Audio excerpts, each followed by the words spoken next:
Hello everyone, welcome to my channel. Like, share, and subscribe, and let's begin the story. Elena Santos traced her fingers along the spine of an ancient tome, feeling the leather pulse beneath her touch like something alive. The bindings seemed to breathe under her hands, a subtle rhythm that matched neither her heartbeat nor any earthly tempo. 3 months had passed since she'd answered the peculiar job listing. Apprentice needed. Traditional bookbinding experience required. Must be comfortable with unusual hours and unique materials. Inquire at 17 Corvid Lane. The address had led her to a narrow townhouse wedged between two larger buildings, its windows reflecting light at odd angles. Even now, Elena couldn't quite remember how many floors it had. The architecture seemed to shift when she wasn't looking directly at it, windows and gables rearranging themselves like words on a page. The man who opened the door, Jaron Tane, looked exactly as she'd imagined a master bookbinder would. Stooped and ink-stained, wearing a leather apron scarred by countless small burns and chemical spills. His eyes, though, held a feverish intensity that should have been her first warning.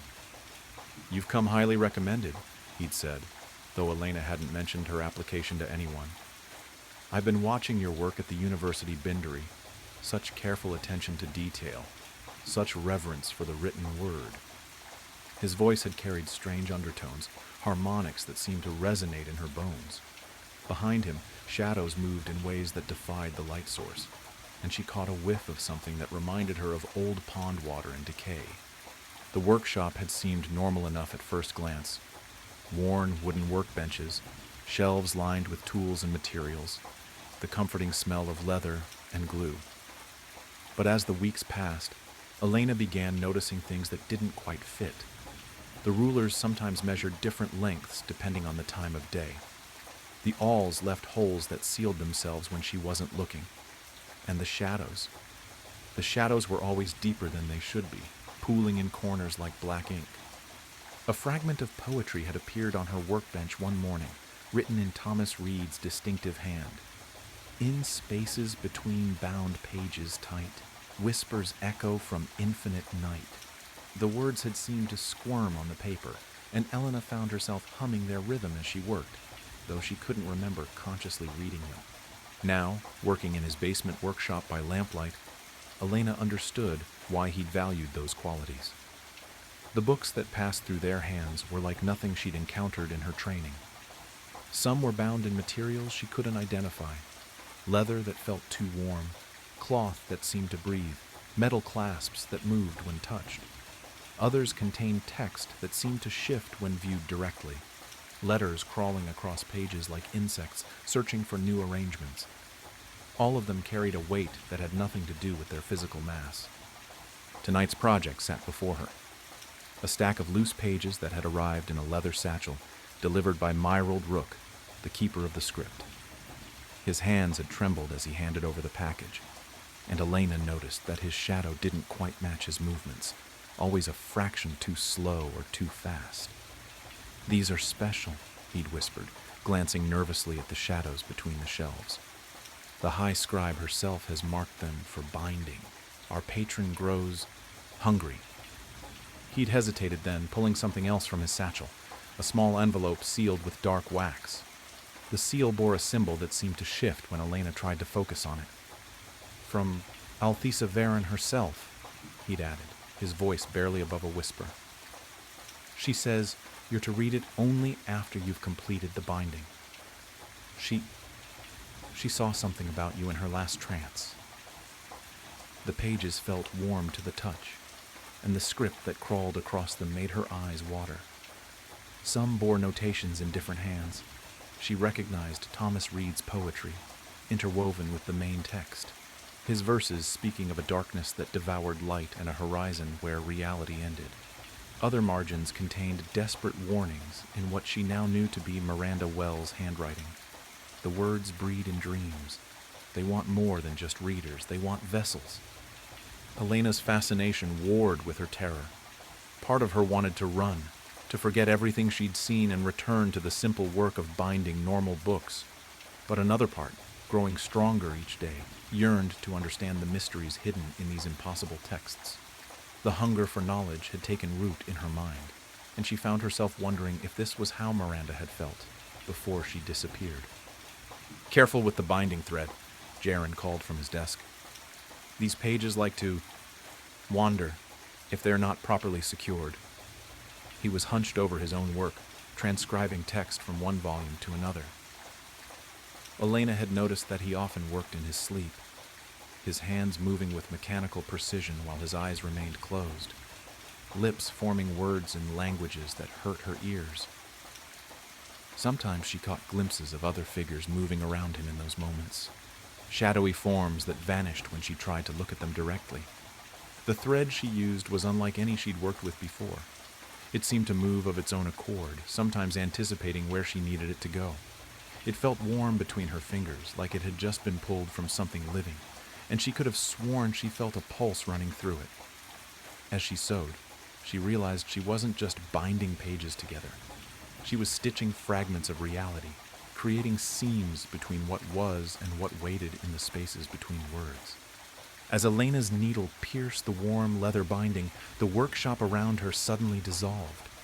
The thread between her fingers turned liquid black, running down her hands like ink, and the world shifted. She stood beneath an impossible sky. Where blue should have been, absolute darkness stretched overhead, a void so complete it seemed to swallow light itself. The sun hung low and bloated, transformed into a massive crimson eye that bathed everything in red twilight. Then she saw the figure. Standing at the intersection of four streets was a being both terrible and beautiful. Though human in general shape, four arms extended from their frame in perfect symmetry. Their eyes were pools of absolute darkness, streaming tears of blood that traced patterns down their cheeks. Upon their forehead, a strange sigil burned with an inner light that hurt to look at directly. With a jolt of recognition, Elena realized it was the same symbol that had sealed Althesa's envelope. The figure raised all four arms to the void-black sky. Elena gasped, finding herself back in the workshop, her hands trembling around the half-bound book. Sweat beaded on her forehead, and she quickly wiped it away with her sleeve, trying to steady her breathing. The thread was just thread again, though her fingers still tingled where it had touched them. Making progress? Jaren's voice came from the doorway, making her jump. She hadn't heard him approach. He stood there in his ink-stained apron, looking exactly as he always did, though somehow his shadow seemed darker than usual. "Yes," Elena managed, proud that her voice remained steady despite her racing heart. "The binding is coming along well." She bent her head to her work, hoping he wouldn't notice how her hands shook as she picked up the needle again. Later, while cleaning his tools, Jaren spoke softly, almost to himself. "I was like you once," he said, his voice carrying those strange harmonics.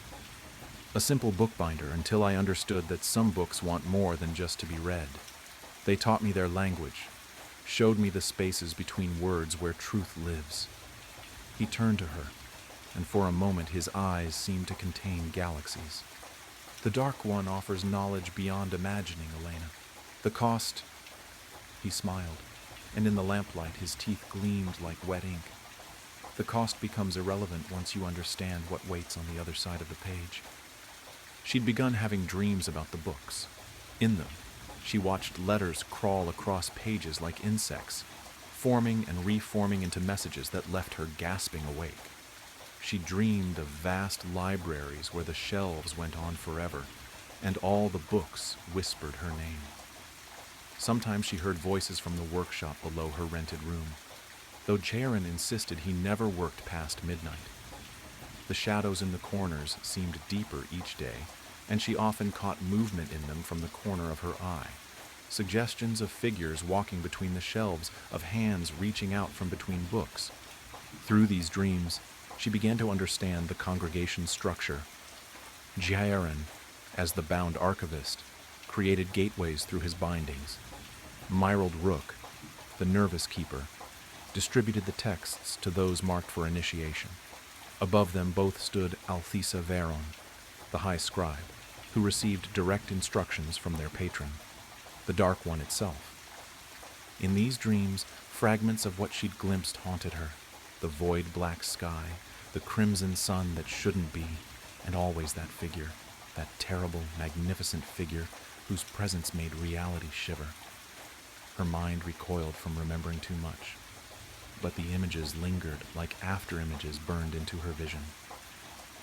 Sometimes when she woke, gasping in the dark, she could still feel the weight of that impossible sky pressing down on her, and her fingers would trace patterns in the air, unconsciously mimicking the sigil she'd seen burning on the figure's brow. A loose page fluttered from the stack. She recognized the university library stamp, though the seal seemed wrong somehow, rotating slowly when she wasn't looking directly at it. The margin contained a neat notation: found by M.W. Below that, another hand had added, processed for distribution. M. Rook. Elena had heard whispers about Miranda Wells, the librarian who had vanished from Blackmere University. Some said she'd simply left town, but Elena had seen other notes in her handwriting, growing increasingly frantic, speaking of words that bred in dreams and truths that devoured readers. As Elena reached for the page, her sleeve pulled back, revealing the strange marks that had begun appearing on her skin. They looked like ink stains at first, but they moved slightly when she slept, forming letters and alphabets that had never existed in any earthly language. She'd stopped trying to wash them off after noticing that soap and water only made them spread faster. Sometimes, in the right light, they seemed to form words from the texts she'd been binding, prophecies and promises that wrote themselves into her flesh. "You're progressing well," Jaren said, suddenly behind her, though she hadn't heard him move. His shadow on the wall didn't match his movements, and Elena noticed that his apron now bore stains that seemed to gleam with their own inner light. "Soon, you'll be ready to begin the real work." When he smiled, his teeth looked too sharp, too numerous, as if his mouth contained several sets that shifted and changed when he spoke. The realization hit her then. She wasn't just binding books anymore. Each stitch, each carefully aligned page, was helping to bind something larger, reality itself. The books were merely vessels, channels through which something vast and hungry could reach into the world. And she, with her careful stitches and precise alignments, was helping to create the perfect gateway. "There's a gathering tonight," Jaren continued, his voice carrying those strange harmonics that made her bones vibrate. "The Dark One wishes to see your work." He gestured to a bookshelf that Elena could have sworn hadn't been there a moment ago. Few apprentices progressed so quickly to drawing its attention. The shelf held copies of Thomas Reed's latest works, their spines gleaming with an inner light. Elena had helped bind some of them herself, using thread that moved like living things, and leather that felt too warm to the touch. She'd seen how the text changed between readings, how the words rearranged themselves to reveal new horrors to each reader. "The congregation welcomes those who understand the true power of words," Jaren said, producing a small, leather-bound volume from his pocket. "This was your first binding with us. I think you're ready to read it now." The book felt heavy in Elena's hands, its cover warm and slightly yielding, like skin. The pages, when she opened them, contained text in her own handwriting, words she didn't remember writing, describing things she couldn't possibly have seen. Horror and fascination warred within her as she read. Part of her wanted to throw the book aside, to run from the workshop and never look back. But a deeper part, the part that had always loved the secret worlds hidden between pages, understood that she had already chosen her path. Like Miranda Wells before her, like Thomas Reed with his dark verses, she had been drawn into something larger than herself. Elena's hands moved automatically, continuing their work even as her mind reeled from these revelations. The thread wove patterns that couldn't exist in three-dimensional space, binding not just paper and leather, but something else, something that pulsed with ancient hunger. She was no longer just binding books. She was binding realities together, creating gateways between what was and what waited in the spaces between words. Through the basement window, she could see fog gathering in the street, forming shapes that reminded her of letters in a cosmic alphabet. Somewhere in that mist, she knew, Other members of the congregation of the Whispering Page were preparing for tonight's ceremony. The bookseller who'd given her the mysterious job listing, the nervous keeper who brought them pages, the poet whose words now crawled across her skin in her sleep. As she completed the final binding, Elena understood at last what Miranda's notes had meant. The words didn't just want to be read, they wanted to be bound, to be given form and substance in our world. With trembling fingers, she reached for Althesa's envelope, breaking the shifting seal.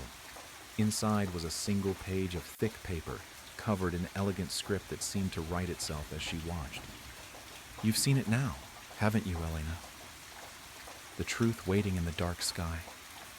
The figure that bridges worlds. We each play our part in what's to come.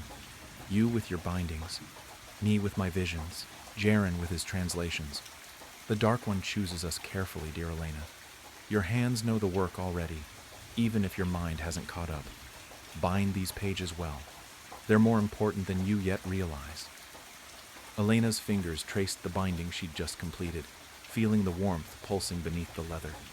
Horror and fascination mingled in her chest, but underneath them both was something else, a deep, thrumming certainty. Every book she'd bound had been a practice run for this moment. Every stitch had taught her hands the patterns they would need. She could run, yes, but the truth was, she didn't want to. The black horizon was coming, and Elena Santos, once a simple bookbinder, would help usher it in, one bound volume at a time. Her hands moved across the leather and paper, each stitch drawing the darkness closer, each page carrying whispers of the truth that waited in the spaces between words. And in the shadows of the workshop, the Dark One watched her work with hungry anticipation, its patience measured in the slow turning of pages and the endless whisper of ancient prophecies. Most families in America can trace their roots back all the way to colonial times, when brave men and women made the pilgrimage, ready to plunder the virgin world awaiting them. My family held deeper roots than most. We can trace our lineage all the way back to the old country and beyond. The Mariani family were spread across the boot, like lice on a mangy mutt. We came from all manner of background and class, to the luxury living gods in the north, to the bitter peasant Marianis to the south. Our ancestors would bicker and clash over every little thing. Century-old grudges still persist to this day. But the one thing to unite our clan, truly united, was when an outsider offended us. The Mariani temper became legend, and legend turned to unspoken horror as we grew bold in our retribution. There is all manner of tales I could spin. In the 1800s, for example, Nico Mariani was tending to his vineyard when the town drunk came upon him. He was sullied and vulgar, smelling like week-old manure dipped in vinegar. So the story goes, Nico was appalled at just the sight of the oof and demanded he get away from his vineyard. The drunk laughed in his face, pushed him aside, and pulled out his syphilis-infused prick and began relieving himself all over Nico's prized grapes. The infuriated Nico lunged at the man, coming down on him with blows and curses upon his whole bloodline. The drunk ran away laughing, urine still pouring down his leg. Nico tidied himself up and simply went back to his home. He wrote a letter to the current patriarch of the clan telling him of his grievance, and wrote down the drunkard's name at the bottom of the letter. With a sly smile, he sent that letter off, and within a week the drunkard was found. He was entangled in the bushes, thorny roses slitting his dry skin, his eyes bloodshot and full of fear. He reeked of death and piss, and according to legend, his cock was found stuffed halfway down his throat. Thus became the fate of any a man who befouled our family. As word spread, others would keep their distance. Some members of our clan would even be chased out of their villages. Those same towns soon met with unusual fates, storms sweeping through in the night, plague coming down and wiping them all out. Those of the Mariani clan would claim that God was on their side. We were simply the chosen family of the nation. These boastful morons were just that. They all knew the truth to their petty revenge. To my knowledge, no one knows for sure how it started. Maybe it was one drunken brawl too many, and measures had to be taken to ensure it would always go in our favor. All I knew is the ledger was held by one member of the clan, the patriarch, and passed down eventually. I had glimpsed it only once. It is a brown, leather-bound tome that reeks of age. It's rather unassuming. One might mistake it for a tattered old journal instead of collection of victims. My father, Vincent, was the current keeper of the ledger. He kept it in a locked box under his bed. We didn't talk about it. Every once in a while he would get a call from some long-forgotten cousin or distant uncle, and a somber look came upon his face. As their petty grievances drone on and on, sometimes he would just sharply cut them off, demanding a name. Then he trudged off to his room and locked it behind him.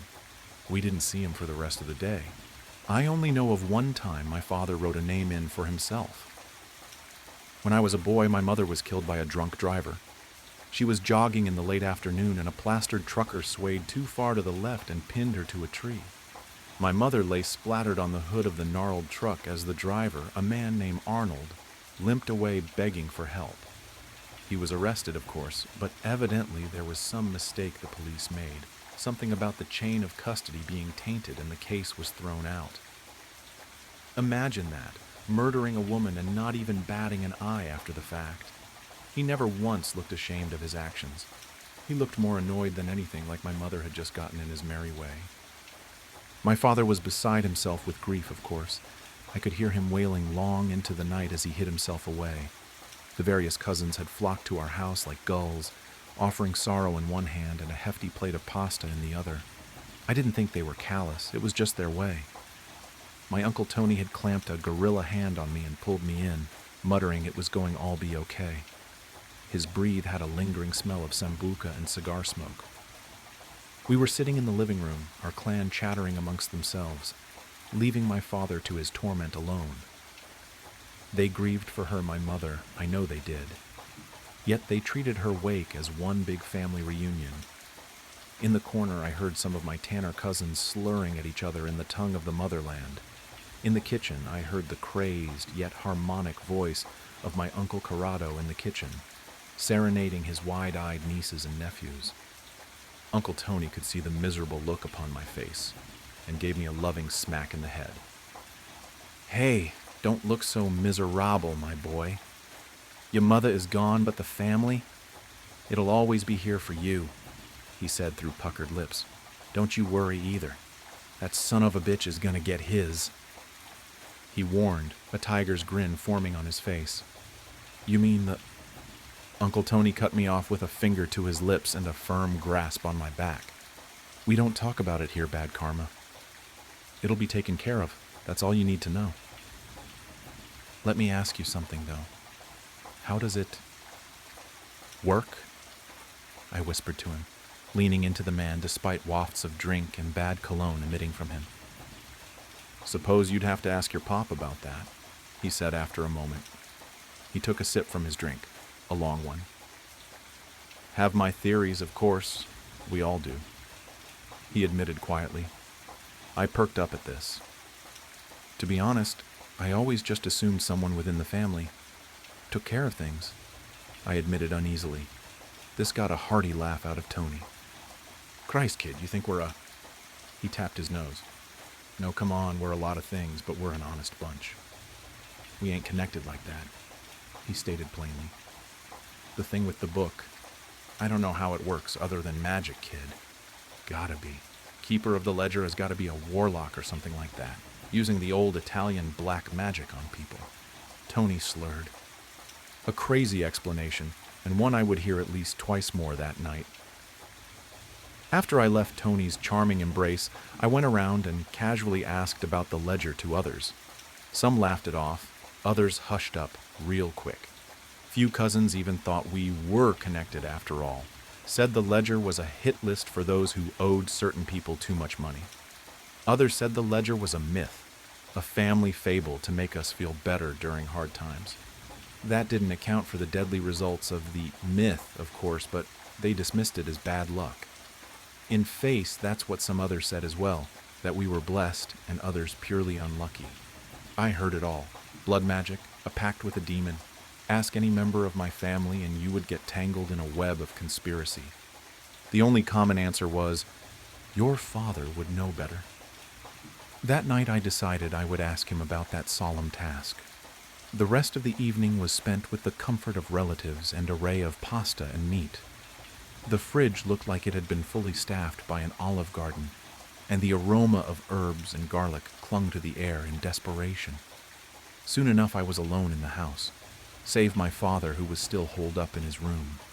It was a deadly sort of quiet in that house, the kind where you can't bear to be alone with your thoughts. I tiptoed up the winding stairs towards my father's room. Stopping at the top, I called out to him. The silence slapped me in the face. My father's door was shut tight, yet I could see light creeping out from the bottom. I approached the oak wood door with a sudden caution, worried that my father had decided to join my mother wherever she rested. I crept towards the door like an unwanted intruder, and to my surprise it creaked open ever so slightly. Light slashed my face, and I winced at the sudden flash of white lightning. I peeked inside and stood frozen at the impossible sight before me. My father sat on his bed, clutching his silk sheets like his life depended on it. His head, frosty with age yet full of hair, was titled upward. His eyes had seemed to roll back into his head, his ghostly whites looking out into nothing. My father was engulfed, embraced by a massive pair of feathered wings. The feathers shined bright in the dark, like diamonds shooting out the most blinding light imaginable. The angelic wings were attached to a massive yet slender figure kneeling down behind him. It had to be 9 feet tall as is. I couldn't imagine how large it was standing up. It had flowing golden hair, each strand as bright as a 24-carat star. It dangled its arms over my father's shoulders, like it was straddling an old friend. The arms had these circular growths on them, oval-shaped yet glassy. It was only when I saw the being's face did I realize what those growths were. The being had soft eyes, 8 pairs of them on the face. I could make out no nose or mouth. The being simply had eyes all over. They were white with golden iris placed perfectly in the center, like it had been sculpted by a master craftsman. The longer I looked at this being, the less frightened I became. My fear slowly melted away and was replaced by a soothing voice in my head.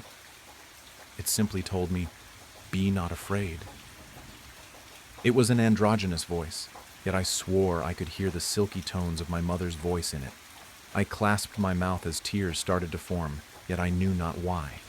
The eyes on the celestial's arms began to awake, and I felt their curious views on me. The being tilted its head towards me, studying me. That uneasy feeling began to return, like I had seen something I shouldn't have. "Go now, child," the voice commanded softly. "It is not your time yet." The voice was sympathetic, yet oddly harsh. My father stirred slightly, and the being turned its attention back to him, soothing his strained mind. I backed away from the door, my eyes aching from the glow. I rubbed them and stumbled into my own room, ignorant of the thing I had witnessed. I collapsed onto my bed, and the slumbering world stole me into itself. I awoke late into the next day to the sound of my father whistling a merry tune. He knocked on my door and came in, a plate of eggs in hand and his phone in the other. He sat down next to me, offering me both without a word. On the screen was a breaking news story. Arnold Weaver, the man who had murdered my mother and walked free, had been killed. The man had been out celebrating his legal victory at a bar of all places. Early morning he had stumbled out when a neon sign above him collapsed from its scaffolding directly onto the man's head. It had killed him instantly. There were no pictures of the body, simply a cordoned off-street corner and a photo of a cop carrying away the bloody sign. It was a thick neon picture of a beer bottle, the bottom heavy with blood. My father looked pleased in spite of himself. I noticed some wrinkles around his eyes, like he had aged 5 years in one night. I asked him if he was tired, brushing past the news. He smiled sadly and said he was. "Using the ledger for yourself takes more out of you than it normally does. But it was worth it," he explained. "Dad, I looked into your room last night and I began eagerly, but taking one look into my father's eyes was all I needed to clamp shut. Don't worry about that just yet, Leo. I heard you were asking everyone at the wake last night. He spoke softly. I'll tell you all you need to know for now. The ledger was a gift to our family generations ago. It was meant to protect us and avenge us when it failed. Of course, you've heard some of the things your cousins have asked for. That man at Cousin Sarah's job who got the promotion over her, for example. He scoffed, then winced at the memory. The keeper cannot refuse a request, you see, no matter how abusive the use of its power can be. It takes a part of you every time, Leo. My father died young, as his before, and I'm sure I will as well. There we shall be judged, and I just hope they will look upon us with mercy. He grasped my hands. Do you understand what I'm telling you here? I nodded my head, and to be honest, even now I don't fully grasp it. He accepted my lie, and we went about our days like nothing had happened. This was 6 years ago now, and today is the day I buried my father. It was an aneurysm, or so I'm told. It came for him while he was sleeping. Probably didn't even feel it. We should all be so lucky, my Uncle Tony had said as he gorged himself on wine and pasta. A man pulled me aside during the funeral and explained my father had left me a locked box and a small sum of money as part of his will. He had the box in hand, and I didn't even have to open it. I tucked it away in my coat jacket and thanked the man, who disappeared into the crowd. I felt ill after that and started to leave. An arm caught me as I was out the door. I turned to see my Aunt Rita, her chalky face hidden by a vial of sorrow. She followed me to my car, saying how sorry she was Vincent had passed and how it was the cherry on top of her week. There was new neighbor at her condo, you see. She was young and taken to partying late into the night. Sometimes it would be 10, even 11 p.m. before the music finally died down. She said she wished Sarah Larson had never moved next door to her. She gave me a cold look as she said that, and a peck on the cheek as she said her goodbyes. I just stood next to my car, a sinking fear in my chest I hadn't felt in 6 years. So now I sit in my room, ledger in hand. I stare at the thousands of names etched into this tome. The paper has become cracked and wrinkly. It reeks of mothballs and dust. I have just finished adding the newest name, and now I wait, I suppose. I await the coming of the being, this guardian that has watched our family squander its power over petty grievances. My father was right in the end. I can only hope we aren't judged too harshly. The chill began not with a scream, but with a laugh, a goofy, carefree sound from the depths of my own head. I sat up in bed with a jolt, wrapped in my blankets, the digital clock blinding me with 3:17 a.m. My skin was slick with sweat. Just a nightmare, I reassured myself, coaxing my racing heart to calm. But the laugh remained, an echo of something wrong. Morning came, tinting the sky with shades of bruised purple and tentative gold. I dragged myself from bed, the lingering fear holding on to me like cobwebs.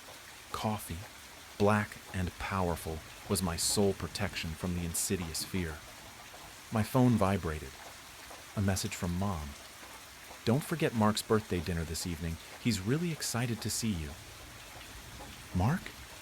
The name scratched at the back of my mind. An itch I couldn't quite scratch. Who's Mark? I texted back, a flicker of confusion igniting in my chest. The reply was instant. Don't be silly. Mark, you know, you're practically brother. You've known him since you were a kid. Don't tell me you forgot. She even threw in a laughing emoji, as if this was some grand joke. But it wasn't a joke. I didn't know Mark. Not even a shard of recognition glimmered in my mind. Mom, I'm serious, I typed back, my fingers shaking a little. I don't know who Mark is. I've never met anyone by that name. She didn't answer. Panic scratched at my throat. I sprinted to the bookshelf, yanking out photo albums, their covers cracked and worn.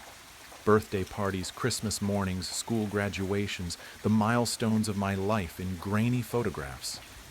And there he was, Mark, a steady figure, a smiling face in the periphery of every milestone. He was tossing a football with me at my 10th birthday, shoulder to shoulder with my sister at my high school graduation, even raising a glass at my 21st birthday party. He was everywhere, but I didn't remember him at all. Desperate, I moved. I took my keys, a sense of panic driving me in circles in my mind. My sister, she'll remember, my best friend. They'll recognize that this is not right. My sister Sarah opened the door, smiling brightly. "Hey, Mark's birthday now?" The words struck me as if I had been physically hit. I felt my head reel. "Sarah, who is Mark?" I begged, my voice hoarse with fear. "I've never met him. This doesn't make any sense at all." She looked at me, her smile wavering. "What are you talking about? Mark. He's been here forever. Don't you recall all the summers we spent at his family's lake house? The time he rescued you from the pool when you were going to drown?" I shook my head, my eyes welling up with tears. "No, none of that ever happened. I don't remember any of it." I stared at my good friend Chloe, hoping and praying she'd explain to me that Sarah was joking, playing some vicious trick on me. Chloe merely gave me a blend of concern and puzzlement, though. "Are you okay? You've seemed really out of it today. Of course you know Mark. He's pretty much part of the family." We stuffed into Chloe's car, Sarah and I in the back, Chloe behind the wheel, the silence heavy with unasked questions. My head spun, attempting to get a handle on what was occurring. Closing my eyes, I struggled to remember my childhood, to find some shred of evidence that Mark was ever in my past. Nothing. Then a flicker, a burst of images, broken and confusing.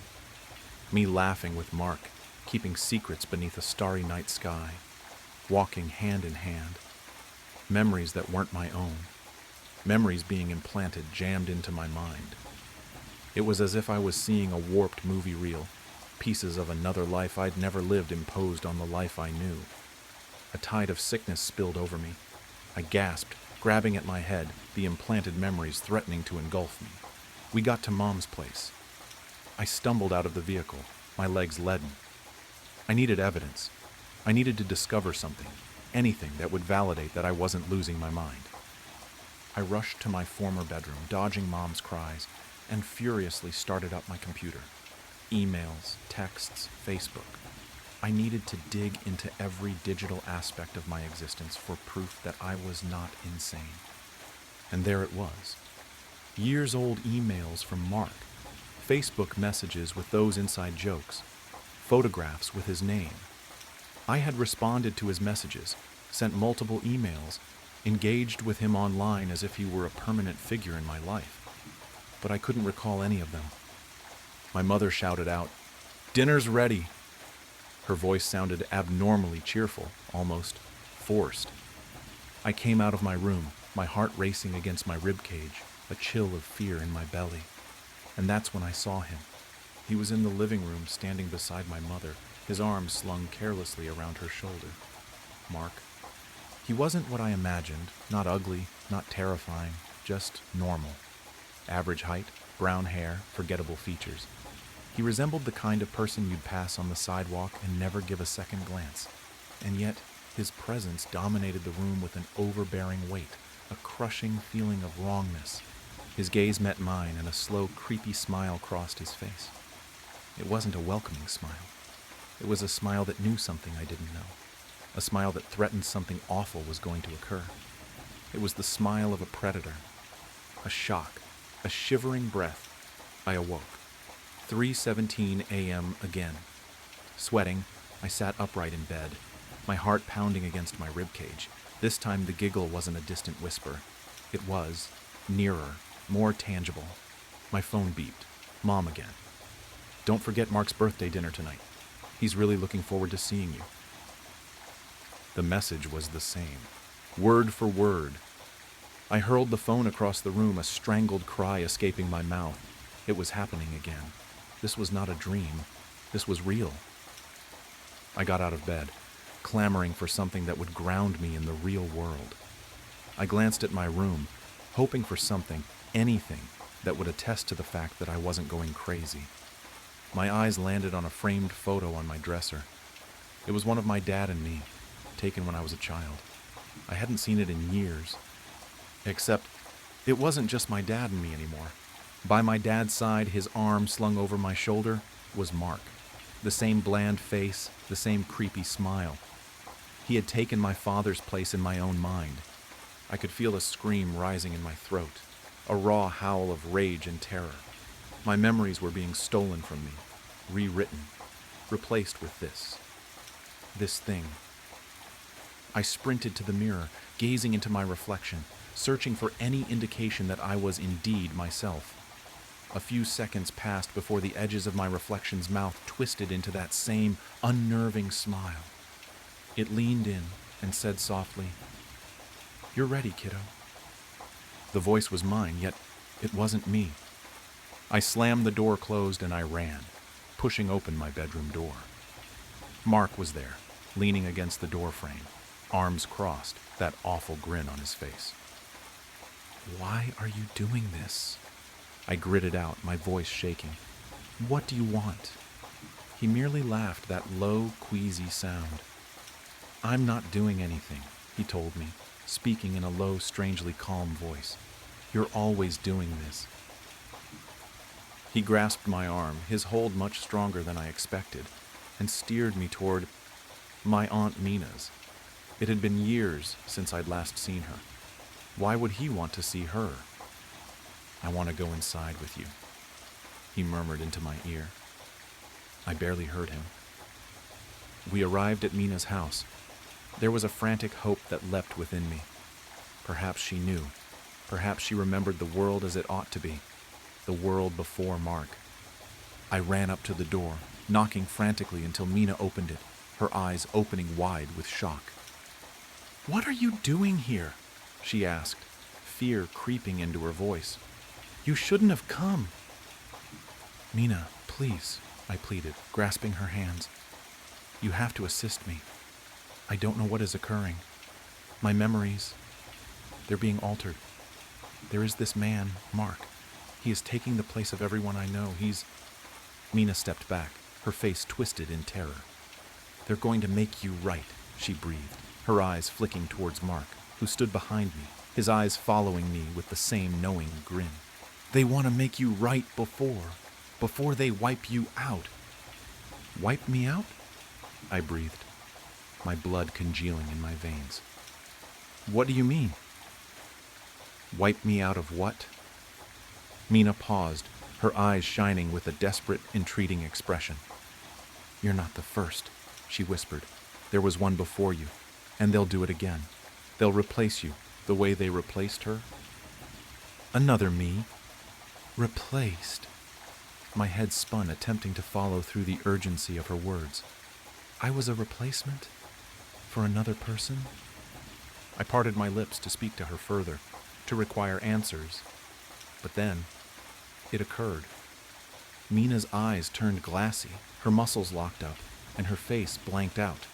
Her pupils expanded, her eyes losing all familiarity.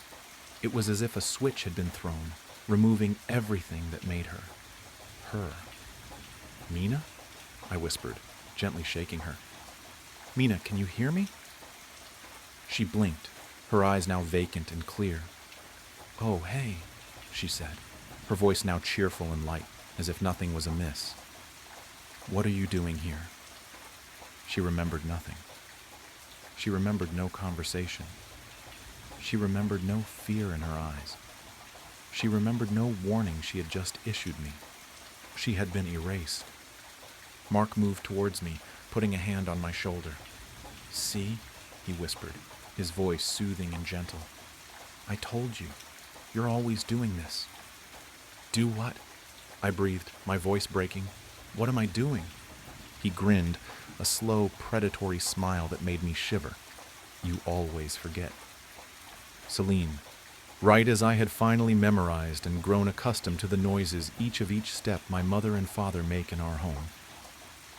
The night sky had decided to come forth, and the scorching sun took its ray of light and heat to slumber, and so did we. I go in my room and turn the lights off. As I was coming closer to my bed, the sound of me, my mother and father's footsteps could be heard echoing across the house. We all had gone to sleep. It was 3 a.m. That is the time when I woke up to a strange, loud noise. followed by the sound of footsteps.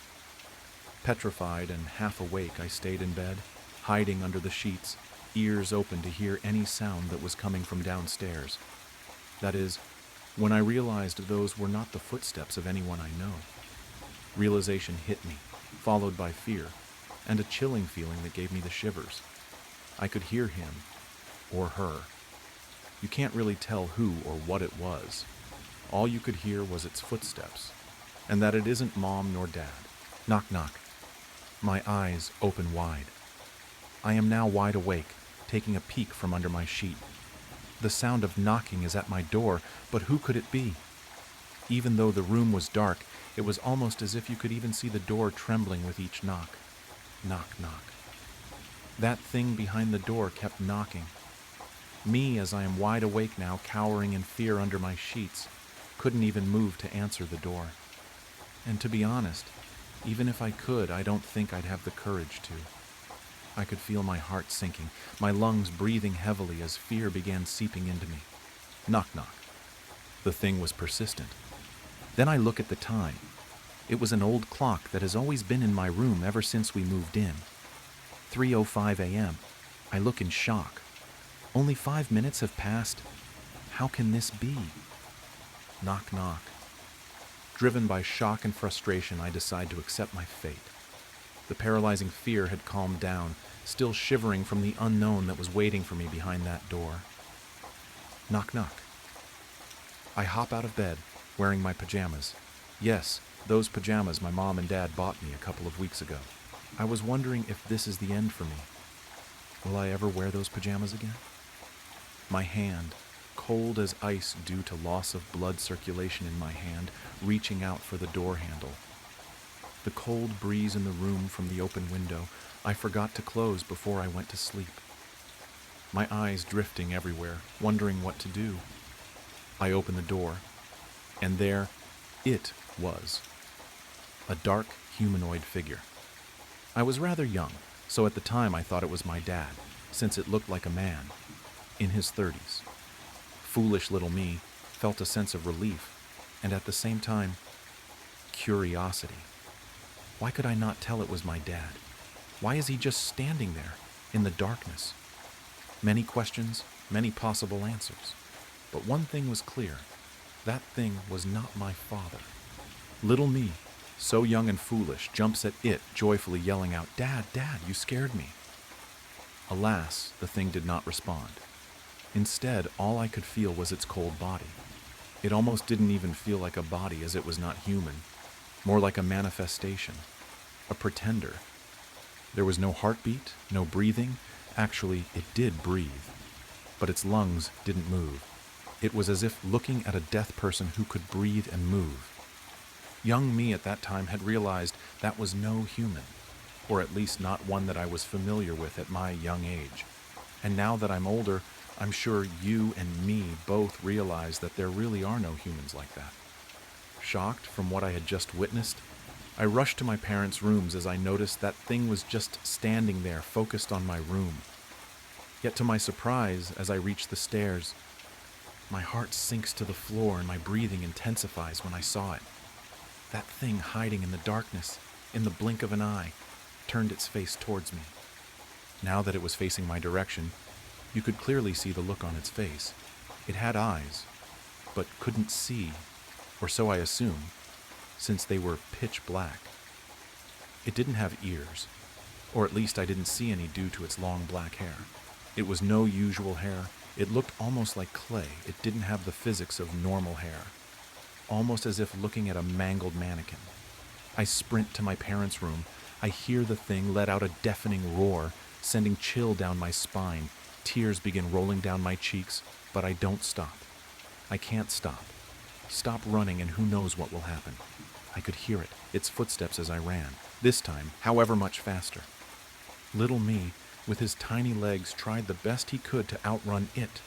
What used to be unknown just minutes ago was now charging at me in efforts to catch me. Heavy breathing was traversing the air, screams were echoing, growling noises were heard, loud footsteps, tear marks on the ground. One little boy and an unknown trespasser who, for unknown reasons and unknown goals, wanted to catch him. There it was, The door. I could feel the sense of hope, and the numerous times I thought to myself, I can do it. I'm almost there. Mom, Dad, I'm almost there. Looking back, the thing was right behind me, glaring at me, growling and reaching out for me. With my last strength I had left, I immediately reached out for the handle, opened the door, and closed myself inside. There I was, lying down on the ground. I could hear that thing again, knocking. I was so tired and so relieved that I outran it that I had forgotten my sole reason for even coming to this room in the first place. As I was lying down, catching my breath, I noticed a musty smell in the room. Something was wrong. My parents' room has never smelled so unpleasantly before. I stood up, brushed all the dust off my so precious pajamas. Although those were the least of my concerns at the moment, because right in front of me were two bodies, deformed to such unrecognizable forms that one would mistake it for a different animal. Unfortunately for me, it was clear that those two were my parents. Knock, knock. The knocking sound was back, this time more aggressive than before. I panicked. What do I do? It's right there. Mom. Dad. Knock, knock.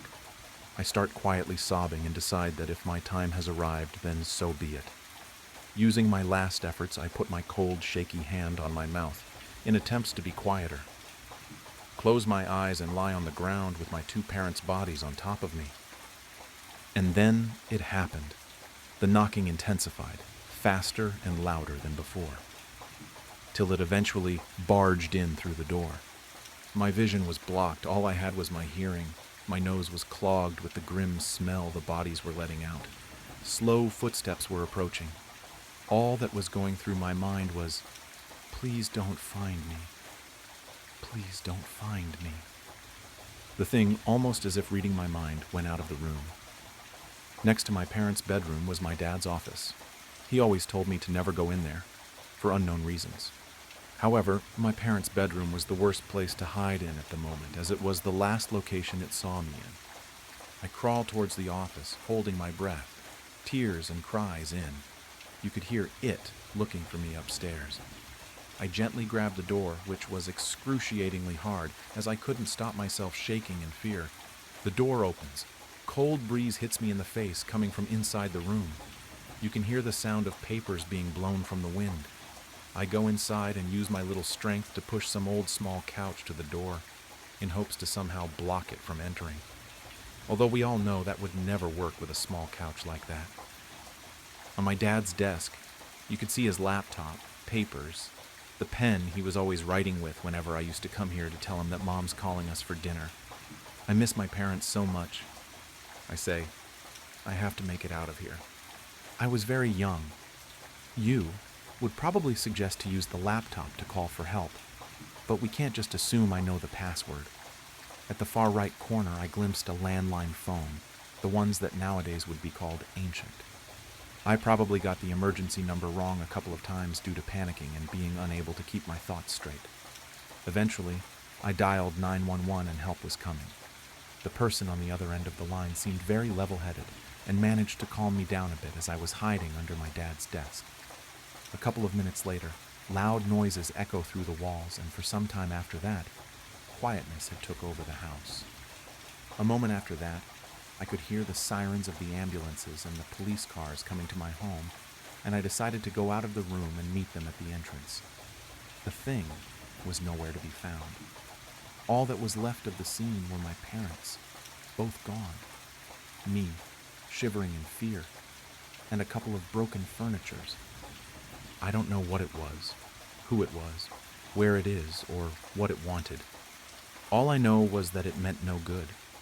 And even though I saw its appearance, you could say it's still unknown, as it was so unusual that you can't even describe it unless you see it for yourself. A couple of years later, I'm at my office, writing this to you, since the only actual characters in this story are me, my parents, and you.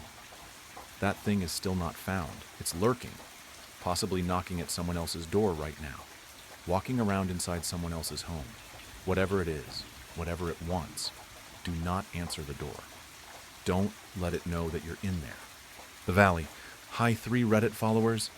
I am sorry for being gone for so long. You know how life can be. Devastating. I am writing this and posting it because I need answers, and I think it's a way for me to cope. Or at least, that's what my therapist said. Bear with me, I am not much of a storyteller. So, about a month ago, me, my best friend, and boyfriend went about an hour southwest of where we live to visit our friend. For the sake of privacy, I will call them Colby, Vincent, and Ashley. Ashley and I grew up together. She is kind, easygoing, and a crazy-ass sense of humor. Colby is my boyfriend of almost 2 years. He is patient, protective, and honestly the best person I know. And Vincent is spunky. He walks around wearing cowboy boots. He is loyal, personable, and adventurous. Vincent and Colby are best friends. So we've all become really close. We play Xbox together, camp, get drunk, etc.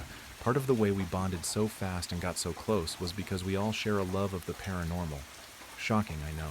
One weekend, like many others, Colby, Ashley, and I pack up in Colby's car to make the drive down to see Vincent and do our usual activities, getting drunk and ghost hunting. The town Vincent lives in is weird. I don't know how to explain it.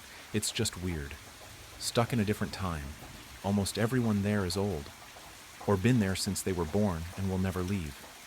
It was an old mining town, and the people there share stories of their hard times working the mines and how business boomed and crashed within years of each other. But what almost everyone shares stories of is the valley. A canyon just off the 2-lane road referred to by locals as the freeway is what the people in town call the valley, a dead-end canyon stretching no more than 15 miles. This is where all the mines were and still are. Now the town is dry and cold, the kind of cold that cuts through your skin and into your bone.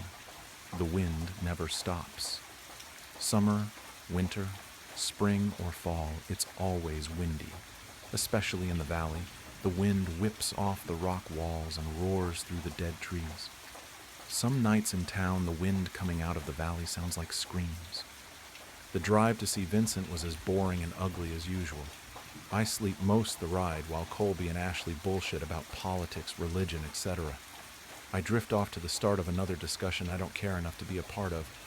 Just as quickly as I'm asleep, I wake up to the sound of the wind hitting our car so hard I fear we might fly off the road. That's how I know we've made it. We meet Vincent at his house and make up a plan for the night, the spot we want to get dinner at, and where we want to ghost hunt. It's a weekend, but in town it's dead. The hum of the neon sign outside the restaurant we come to every time we're in town is the only thing breaking the silence except the damn wind. As we sit down and order our usual dinner, Vincent tells us that he has somewhere he wants to show us. It's just up the valley. It's called the Devil's Playhouse. Just as those words escape his lips, the waitress on her way over with our pitcher drops and shatters the whole thing. She sheepishly apologizes, sweeps it up, but stops halfway. Did I hear you say the Devil's Playhouse? Sorry, it's just, I am new into town and have heard the rumors of that place, did you know? Vincent shoots her a look that's quick to shut her up, and she leaves. I asked him what the stories were about this place. He leans in close to us and whispers, "Well, as you guys know, the valley, well, actually, the whole town was built for the mines. So when the miners settled here, some weird people came with them." He glances around to make sure nobody is listening and lowers his voice even more.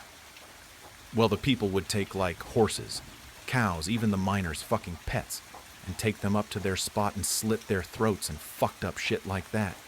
They said they did it for the devil." He clears his throat and leaned back. "But that's just an old rumor, who knows what happened, but either way, the place is freaky." Ashley looks around at us in a deep voice and says, "That's what I'm going to do to you guys if you don't Venmo me for dinner." I laugh and roll my eyes. We finish dinner, pack up in the car. "Fuck," Colby says, feeling around in his pockets. "I lost my zins. Can we stop at a gas station, please?" Vincent pulls off into a gas station that consists of one pump and a small shop. We go inside and I'm browsing around when I see Ashley bump into a tall, lanky, awkward-looking man, knocking the items in his hand to the floor. "Oh, I'm so sorry," she says. The man turns around with a big smile on his face and says, "No worries, ma'am," and picks up his car keys and a pack of cigarettes up off the floor. I watch as he walks out to the parking lot, gets in his nice brand new truck and drives away. Ashley has moved on to the next aisle when I realize I'm staring. Vincent walks up next to me. You ready? I asked him who that man was, and he says, Lance Cornell. Dude's nice as hell. He lives at the mouth of the valley. Funny enough, he owns the beer. You know the place we had dinner at tonight? I smile, and we all walk out the gas station and load back up into the car. In the car, Colby's puts a hand on my thigh and rubs his finger against my jeans. Ashley whips her head around from the front and says, You know what I think I've heard of this place? Yeah, like some kids went missing hiking up here and were never seen from again. She narrows her eyes and looks right at me with a mincing glance. Hey, stop that. She's lying to you. Nobody's gone missing. Vincent gives me a smile in the rearview mirror. The sun is just starting to go down when we get there. We're swapping scary stories the drive up, but as soon as we cross the threshold, the stories stop and a sense of dread fills the space the stories held. Vincent drives up to a gate with a giant no trespassing sign on it. Well, this is it now. We just hike up a bit. Watch for cars too. This is like super illegal. Me and Ashley share a glance and she smiles with her reassuring kind smile and we start walking. Halfway up, Colby takes my hand and winks at me. He says, How you feeling? Scared? Don't be. I won't let anything happen to you. Plus, all this stuff is total bullshit, babe. He smiles and jogs up a little to catch up with the others. I stay behind. I am winded, cold, and uneasy. I hear a snap of a twig behind me and whip around. Holy fuck, what was that? My friends turn around and watch as a bunny crosses the trail behind me. False alarm, sorry guys. Vincent rolls his eyes and laughs. After a short 20-minute walk, the sun has completely set in the valley, and we turn on our flashlights to see the beast of a building standing in front of us. An abandoned mining building. Must have been storage or something, because the ones we drove past on the way in don't even hold a candle to this. The wind going through the windows makes it look like the building itself is shriving in the cold air of the wind. Wow, Ashley says with a grin. Well, come on in, mi casa es su casa, says Vincent as he stands in the doorway. All the windows and doors are gone. There is a hole in the floor that looks like it leads somewhere, but however people were getting down there has been gone for quite some time. Dude, imagine there is just someone living down there, Ashley says, and nudges me with a smile. What the fuck? What an odd thing to say. Ashley and Colby are taking pictures on her digital camera she carries with her everywhere. The odd thing is the place has no graffiti. It's actually clean. No glass or anything, I say out loud. Yeah. Well, nobody ever comes up here because, well, the cops are bored in a town like this, Vincent said like he was reading my mind. All right, fuckers, I say we split up, Colby says. All right, gang, let's look for clues. Ashley copies in a teasing voice. My heart starts to race. The building is only one floor if you exclude the hole in the ground. Just stay on the main floor and keep your light on just in case. Vincent tells us we all nod and walk our separate ways. I begin to walk around the corner of the general area we're in. I am looking around, still amazed at the cleanliness of this place. No dust, no leaves, nothing. It's wild. I turn around to see Colby right there. Ah, he screams. I shove him away and smack his chest. Idiot. He leans in and tries to kiss me, and as I lean into him, I hear aloud, What the hell? Ashley sounds scared. We run over to find her looking at the ground with fear in her eyes. We pan our flashlights down to what she's looking at. A dead fucking rabbit. Fresh, bright red blood pouring out of the hole in its body where its head used to be. I look away and throw up in my mouth. Dude, what the fuck? Colby says. What the fuck is right? Ashley says, sounding scared. Let's leave, I want to leave. Please, this is fucked up. This shit is like real, like, what the fuck? We need to leave. It's the bunny from the trail. What are we waiting for? Ashley screams at us. I swallow my throw up and start walking to the door. The boys are standing there staring at it. As I walk away, I start to lose sight of them. It's so dark that I don't know how people would navigate without a source of light, and it's so quiet, almost peaceful. Wait a fucking minute, it's so quiet. What happened to the wind? My heart drops to my stomach, and a pit joins it. It's like we all notice it at the same time. The silence. Deafening. No rubbing of tree branches, no bugs, no hum of electricity. No sound of shoes on the floor, and most definitely no wind. "Wow," Colby says. "Can we go now?" asks Ashley. I pan my flashlight around to each of their faces. My heart is beating so loud, it's filling the silence. "Chill," Vincent says. "Don't freak yourself out, okay? It's probably nothing. Let's go. Okay, you're right, this was a mistake." He takes a step back, and as he does, I see a figure in the back hidden in the darkness take a step behind him. The figure smacks Vincent's phone out of his hands and onto the floor, silencing my heartbeat from my ears. "Holy fuck! Wait, what? Vincent!" Ashley screams. We all panic, getting closer to each other. Just then, the sound of footsteps on the floor running, no sprinting towards us. Colby yanks me out of the way, but he's not fast enough to grab Ashley, the figure running, picks her up in a single swoop, and I hear her cry out as his voice gets more and more distant.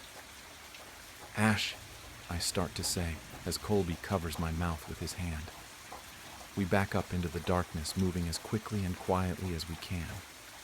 Suddenly, the floor underneath my feet is gone, and we fall right into the hole in the floor. Slamming my head against the cold, damp cement floor, I knock myself unconscious. I wake up to the sound of sobs and screams. It's not dark anymore. The main room of the building is lit by candles burning and surrounding me, us in a circle. We're all tied up, bound by our hands and feet, sitting next to each other. 3 hooded figures stand far enough away. The candlelight isn't showing their face. "What do you fucks want with us?" Colby yells. "You please let us go," begs Ashley. One of the men steps forward and into the candlelight. A bald man who looks to be 60 is carrying the head of the rabbit, the blood still dripping on the floor. He holds the head above each of us while muttering under his breath. The blood is dropping onto my face. Warm, wet, sticky, the metallic smell filling my nose. I gag and cry and shake and all the things. After they put the blood on Colby mine and Ashley's heads and faces, they stop at Vincent. One of the hooded figures step forward. A short, fat, hairy man in his 40s reaches out a hand towards Vincent. He mumbles something under his breath. Vincent, crying, looks at us and back at him and takes his hand. Tears streaming down his face, he says, "I can't do this. Please don't make me do this, please." "They're my friends, you assholes." The last robed man steps forward and the strong stench of cigarettes follows him. It's the man from the gas. He grabs Vincent's shoulder and says, "Vincent, we talked about this. Think of your mother, your sister. Do it for them. I promised you something, and I would never break a promise." Vincent wipes away the tears and backs up into the darkness. "Vincent!" Colby screams. "What are you doing to him? What are you doing to us?" Tears are gushing out of my eyes as I see the fear on Colby's face. Before Colby can say another word, his throat is slit, and blood is spewing out all over his clothes. He looks at me. His eyes widen with fear, and his body slumps over. "To appease," they all say in unison. Just then, Vincent returns with container of lighter fluid. He drops it to the floor as he falls to his knees. A blood-curdling scream escapes his lips. "No! I told you not him. You told me you wouldn't hurt him. Please don't." He is shaking and crying and holding Colby's limp body, his blood soaking onto Vincent's clothes. Cornell says something under his breath, and the other two drag Vincent away while he is kicking and screaming. Suddenly, the screaming stops. I am shaking. My heart is shattered. I'm so shocked I almost forget Ashley is next to me until I hear a whimper and see her bloody and shivering, a piss stain showing on her pants. The 2 men return, one of them picking up the gasoline while the other picks up matches. They begin to make a ring around us, and just as they're about to light it, Cornell mumbles something to the other 2, and they pick me up and untie me. I try to run over to Ashley, but they yank me back. "No, wait, I want to see her, please. What are you doing to my friends? Please, no." I can barely see through my tears. "Run," the bald man says. "Leave this town and don't ever come back." Before I can dispute the circle around, Ashley is ablaze, and she is screaming, screeching, crying. I can't take it anymore, so I run. I leap out the window, fall to my knees, but I don't stop. I get up, the wind is back. It's whipping the tears flowing down my face. My feet give under me, and I fall down the mountainside. I slam my head on the ground, my hands and bloody and scraped. I don't stop. I get up. I am just at the car when I stop. I turn back around and look up. I can hear loud chanting, rhythmic, and a scream like I've never heard. Something deep, something guttural, primal. A howl of sorts, and then light. A bright flash of light, and then it's all gone. And suddenly I can smell cigarettes. I get into Vincent's car. The thing is old. It barely stars, but it does, thank God. I sit there for a second, looking up at the building, and then I scream. I slam my hands on the horn. I cry, and I cry, and I cry. I slam on the gas and don't stop until I'm out of the valley, out of the town, until I'm back in my town. I show up at my local police station covered in blood. I tell them everything, and they write it down and speed away. Sirens on, backup arriving, the whole 9 yards. They don't find anything but a circle of dust and ash on the ground. The police told the parents what happened, and I've been questioned multiple times, although my story never changed. They've held 3 funerals, but I didn't attend Vincent's. I couldn't and will never enter that town again. I didn't attend anyone's. So now I'm here, alone, haunted by the memories of that terrible night, in a fuck ton of therapy, on the news, in pain and suffering. I just don't understand why they didn't kill me. I wish they would have ended it all and killed me. Please kill me. Nobody believes me, but I know what happened. It all happened in that fucking valley. I sit here looking at the blue painted walls with the same vintage movie posters I've had since I was 13. This room has been my comfort zone since I can remember. Living in the basement, I have always had a sense of independence, even at early ages. I could customize it to my design. I never let my parents' views bleed in here. I am a religious person, but I don't need a cross on every wall, proverbs on every mantle, and paintings of Christ everywhere in between. Down here I had freedom, but now it seems like this will be my tomb. I write this not only to get out the raving anxieties eating at my insides like a starved tiger, but to perhaps rationalize what is the completely irrational. My parents are the typical conservative Christian type, real Republican poster children. Growing up, my Sundays were completely haunted by 3-hour-long morning sermons from a pastor with eyes that wandered to a disturbingly downward. You would think my mom's eyes were on her chest if you even saw one conversation between the two. The rest of my early childhood ends up being a blur of Sunday studies and so many prayers that when I even see a plate of food being set on a table, not that I have for a long time, my hands reflexively go into a prayer without me even realizing it. Once I got a little older, around 16, I started to get sick of it. My friends would always post pictures of them at the beach on Sunday in bikinis that my mom would call an exorcist for if she ever saw me in. Through months of rolling eyes and dirty looks during Sunday service, my mom finally confronted me. "Are you questioning your faith?" she asked, coming into my room unannounced one night a few months back. "No, Mom, I still believe in him. I just don't know why I can't have faith and do things my friends do at the same time." I responded, still hiding my true feelings. "Honey, on the day of judgment, we all must come to terms with our transgressions and make repent of our earthly sins. It is a fallen world, after all. Ever since the serpent tricked Eve in the garden, we have had to learn to coexist with our natural-born sin by," she began. I knew another sermon was coming. I needed an out. "You're right, Mom," I said, putting my hand on hers where she sat at the end of my bed. "I was just falling into temptation. I won't let it happen again, trust me," I said with my best fake smile I could muster. "I trust you, sweetheart. You know I was once young too, believe it or not," she said with a smile and a giggle before getting up to kiss me on the forehead and saying goodnight. For the next few weeks, I just tried to keep a low profile, do my best to put on a happy face around the creepy pastor, but I slowly felt my faith slipping away.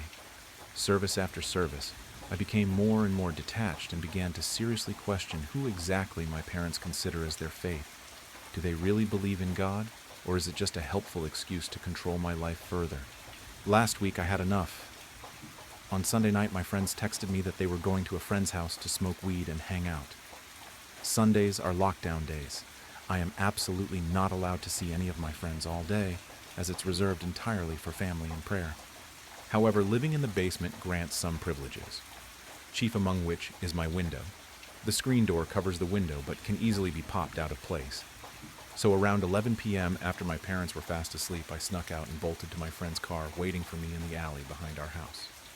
"Hey, choir girl," Ashley said as I jumped in the back seat like I was fleeing the scene of bank robbery. "Drive, get me the fuck out of here," I said, tapping her shoulder relentlessly. Once we pulled up to Ashley's friend Megan's house, she stopped, put the car in park, and grabbed a baggie with a joint out of her backpack. "If I'm going to be in the room with Josh now that he and Megan are dating, I'm going to need this," she said, fiddling with her lighter, trying to get a spark before taking a puff and handing me the freshly lit joint. I have never smoked before, never even in the same room as someone who smoked cigarettes before. My immediate reaction was to say, "No, thank you," I said, waving my hand in the air. Ashley shrugged her shoulders. "Suit yourself," she said, taking another hit. We sat talking for a minute while she finished the joint. "Your parents still running a dictatorship?" Ashley asked after a brief moment of silence in the conversation. "Yeah, the older I get, the more they are convinced that whenever I'm out with friends, I'm worshiping the devil or having orgies with every guy in town," I responded, rolling my eyes. "I mean, not on Sundays, at least," Ashley said before immediately bursting out laughing at her own joke. I laughed with her, and once we both caught our breath, I stared at what little weed was left in her joint. "You know what? I'm dead if I get caught regardless," I said, holding my hand out to accept the joint. "Look at my choir girl go," Ashley responded. "You can finish it, my treat." I took one puff and immediately thought I swallowed an ember. My throat burned like a building on fire, and I coughed until my eyes watered and I was gasping for air like a drowning man. Ashley laughed and said, "It's okay, you won't have virgin lungs forever." After coughing my way through the rest of the joint, we went inside. What little I remember mostly consisted of me being slumped on the couch like a weighted blanket was draped over me, even though all I had was my hoodie and leggings on. When Ashley dropped me off a block from my house, I got out and tried to smell every part of me to make sure the weed smell had stayed in the car. As I turned the corner and saw the living room light on in my house, I felt the ground fall from beneath me. My heart raced so fast I thought it would never stop. I spent the next 10 minutes walking back and forth trying to think of what to do, until I decided that if I try to sneak back in through the window, maybe they won't notice. Walking to my backyard, I caught a glimpse of my living room, and my father was standing up in his pajamas, walking back and forth, talking on the phone. My mother was sitting on the couch with tears running down her cheeks, crouched over in prayer. At that moment, I knew I was in trouble. My mom was in tears, and my dad was rubbing his neck out of stress, not looking far from tears either. After sneaking back into my window, I lay in my bed waiting to either fall asleep or be yelled at by my parents. I ended up falling asleep. Nothing too unusual happened during my sleep. I didn't hear any strange noise or loud banging, but when I woke up, the stairs and door that led to the living room were gone. What was once my staircase and the only way out other than my window was just flat ground, covered in the same hardwood my floor was. Jumping out of bed, I ran to what now was solid ground, trying to make any sense of the situation. How do my stairs just disappear? How did this happen overnight? And how didn't I get woken up by it? An immediate sense of claustrophobia overtakes me. I feel the weight of a truck on my chest as I struggle for breath. I thought of my window, and before the thought fully registered in my mind, I had jumped on my bed and pulled on the window with every inch of my strength.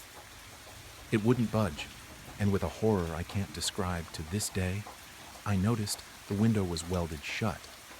I immediately grab any item in reach and throw it at my window, eventually picking up my entire wooden nightstand and slamming it against the glass.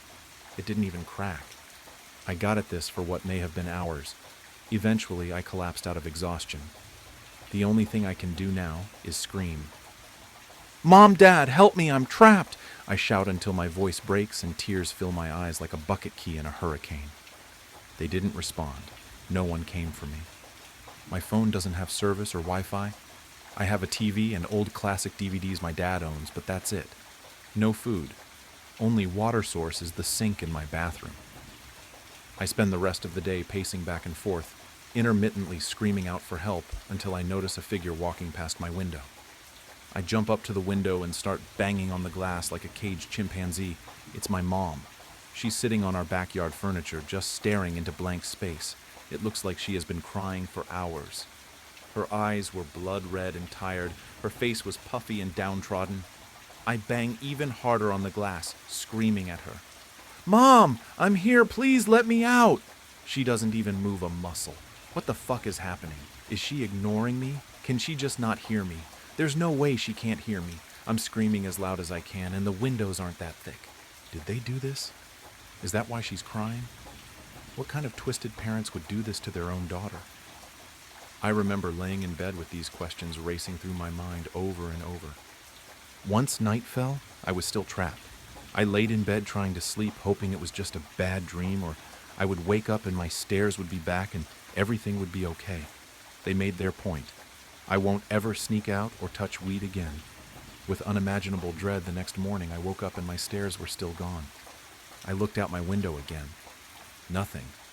No one. Just the same patio furniture we have had since I was a toddler. I looked down and noticed all the clocks in my room and even on my phone had stopped.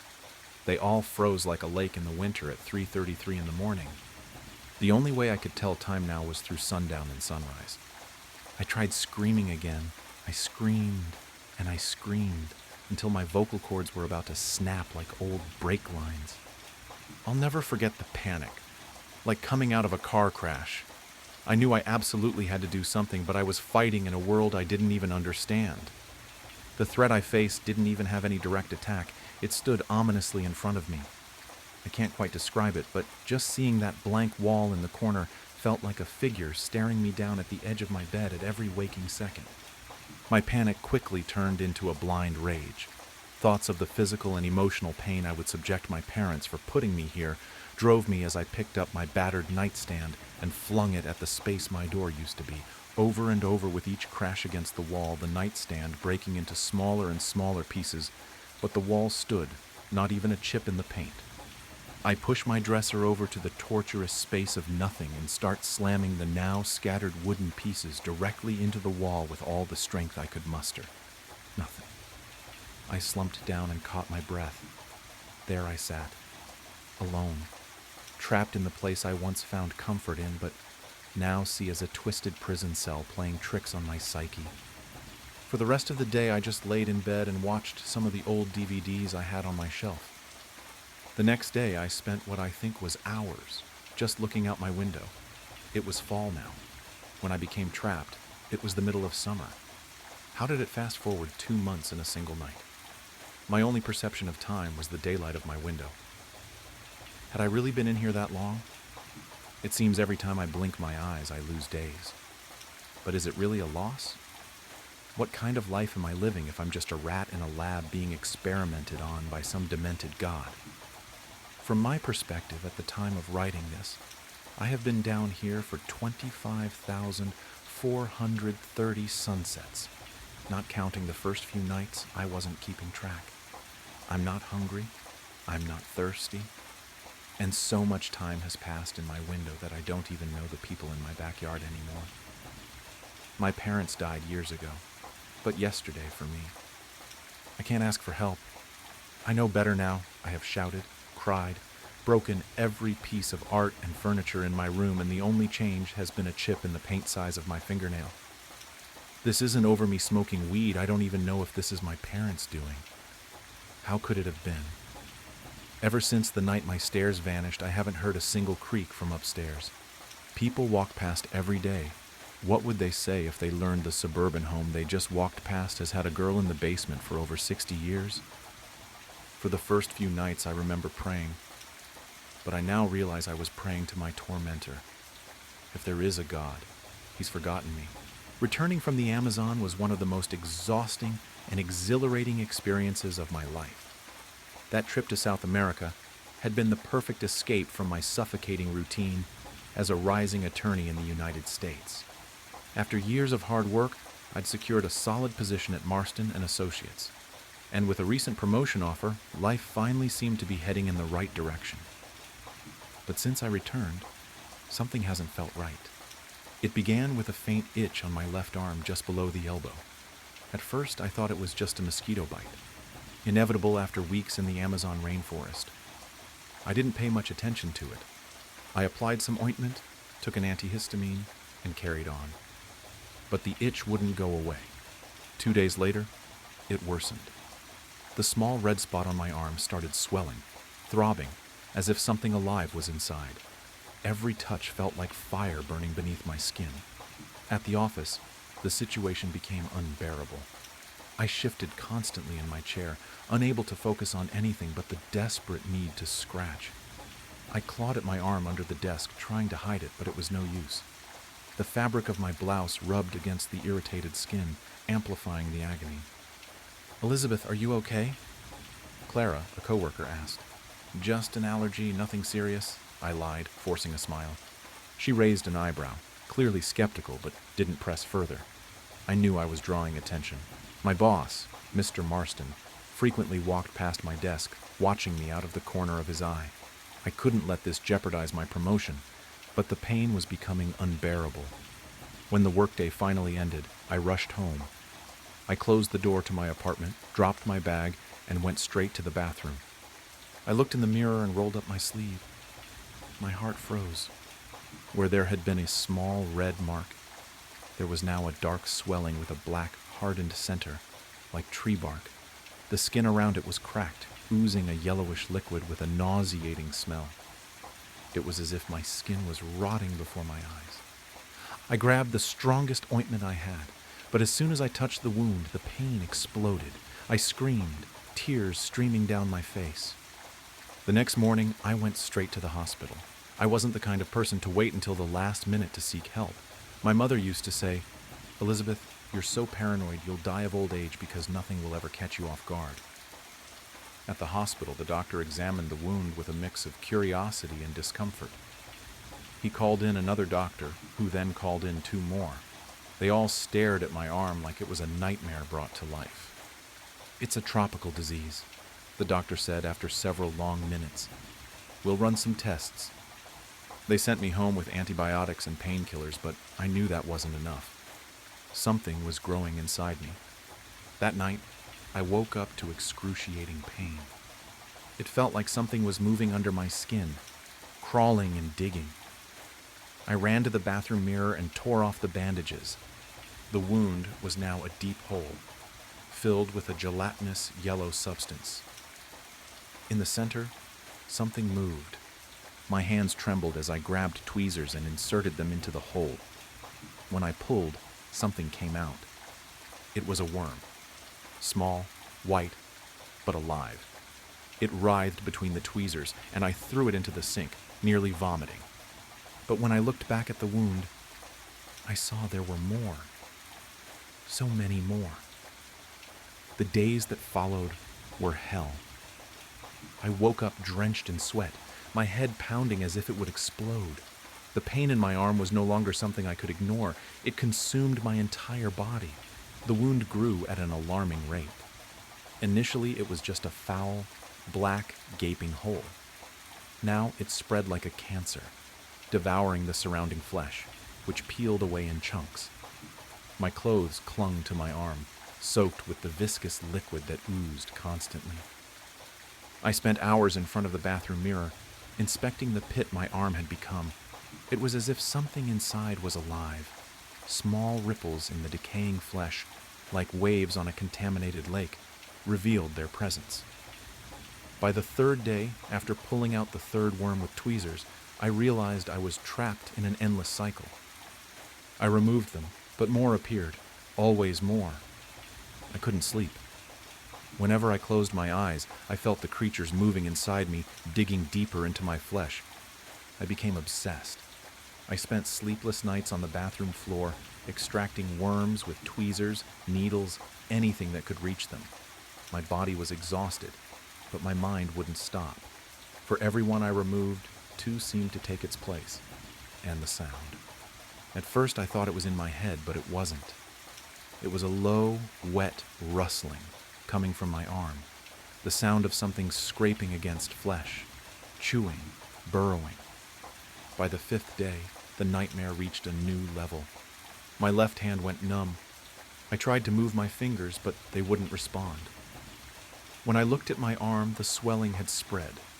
The skin around it was translucent, almost see-through, revealing long white shapes writhing beneath, rivers of larvae flowing through my body. I vomited on the bathroom floor, the stench of bile mixed with the rotting smell of my arm, making the air unbreathable. I knew they were growing, and I knew they wouldn't stop. It felt like a legion of burning needles was piercing my skin, deeper and deeper each time. The wound was growing alarmingly. At first, it was just a black, fetid hole in the center of the swelling. Now it spread like cancer, advancing through the surrounding flesh, which was rotting and falling apart in pieces. My clothes started to stick to my arms, soaked with the viscous liquid that kept dripping constantly.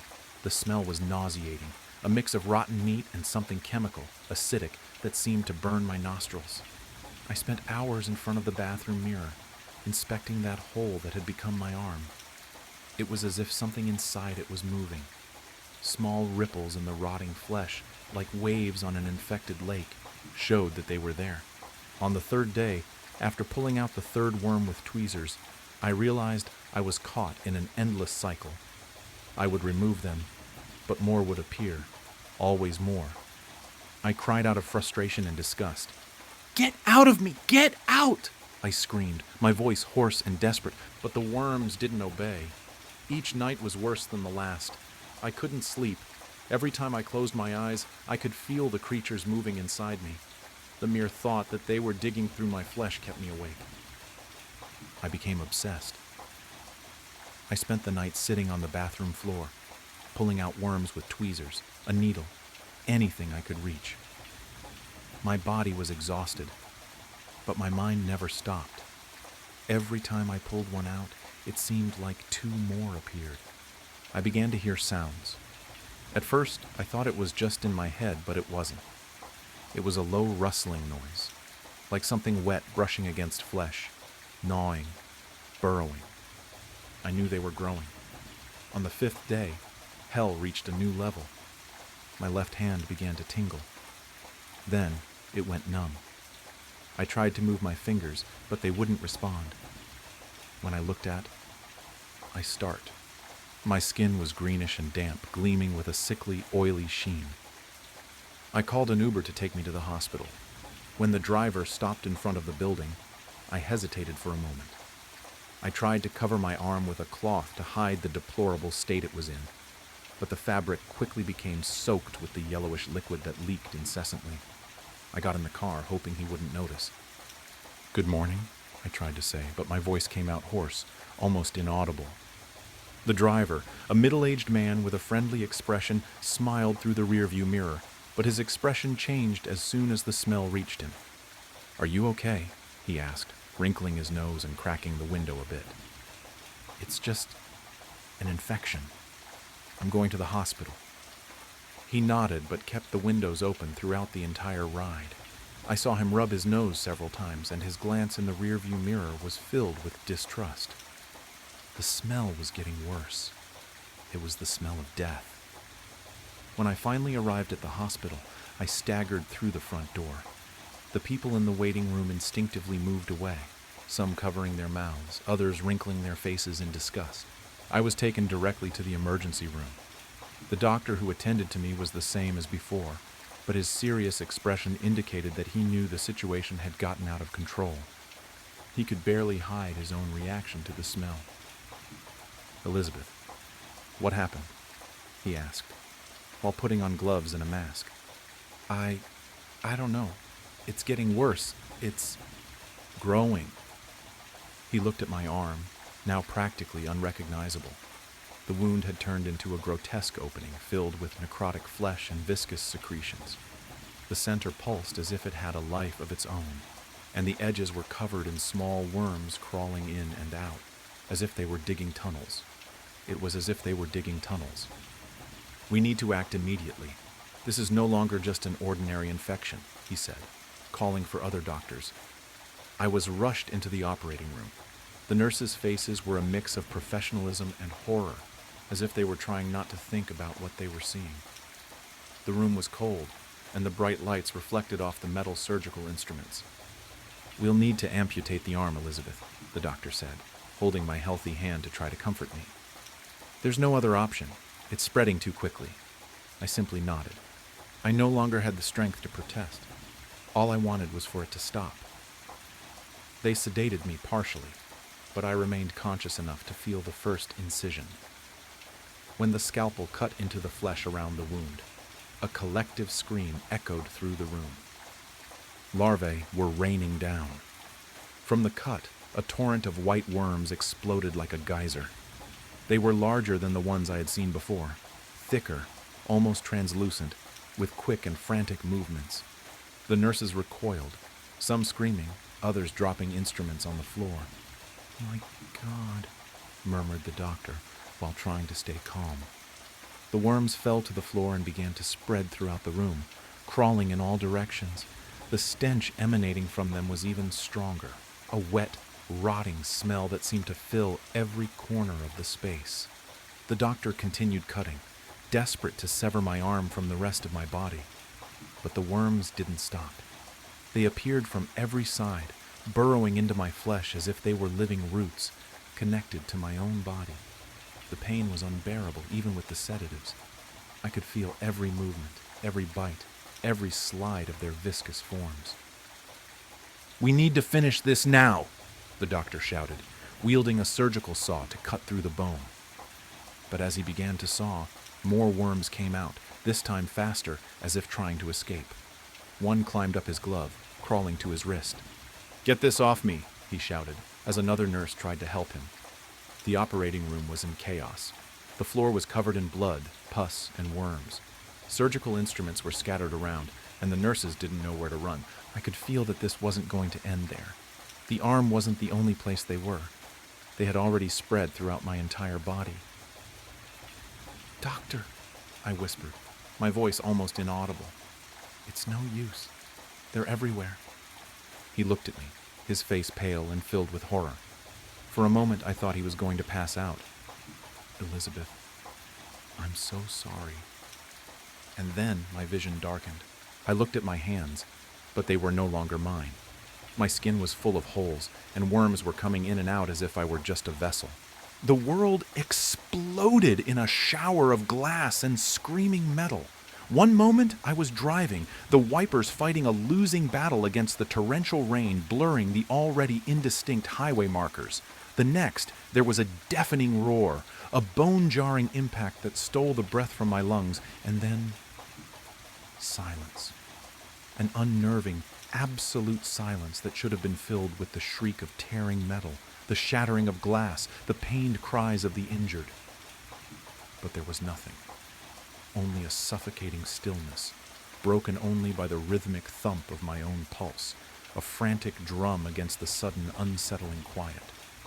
My head throbbed, a dull ache that pulsed in time with the frantic beating of my heart.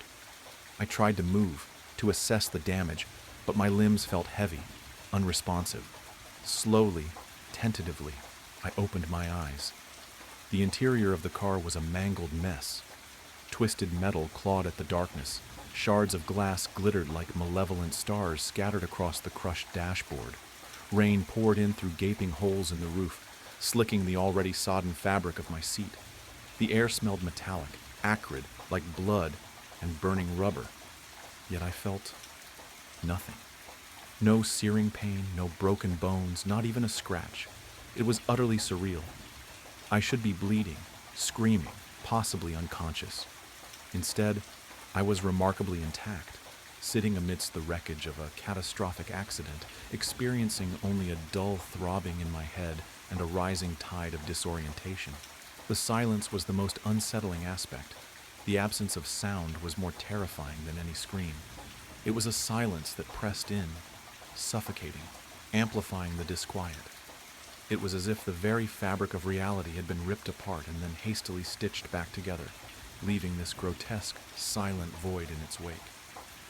I pushed against the wreckage, forcing myself to sit up.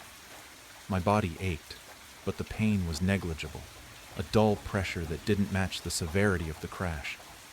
I looked around. The highway stretched before me, a dark, rain-slicked ribbon winding into the night. There were no lights, no other cars, just the relentless downpour and the crushing weight of the silence. I was utterly alone, isolated in the heart of this metal tomb, surrounded by the wreckage of what should have been a fatal accident. A terrifying, perfect solitude. Fear, cold and sharp, began to claw its way into my consciousness. This wasn't right. It wasn't supposed to be like this.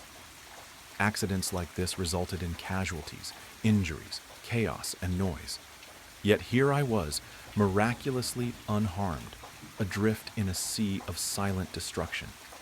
The incongruity of it all was deeply unsettling.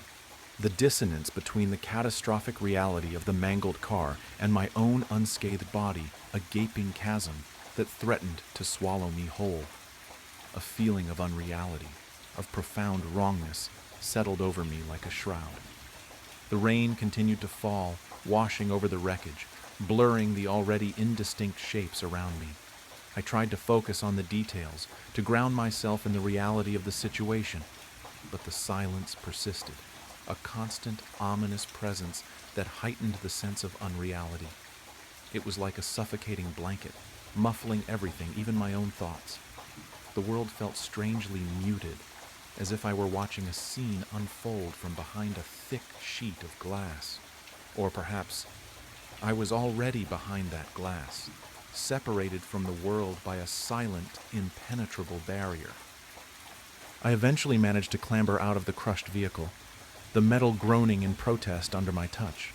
The rain continued its relentless assault, plastering my clothes to my body, soaking me to the bone.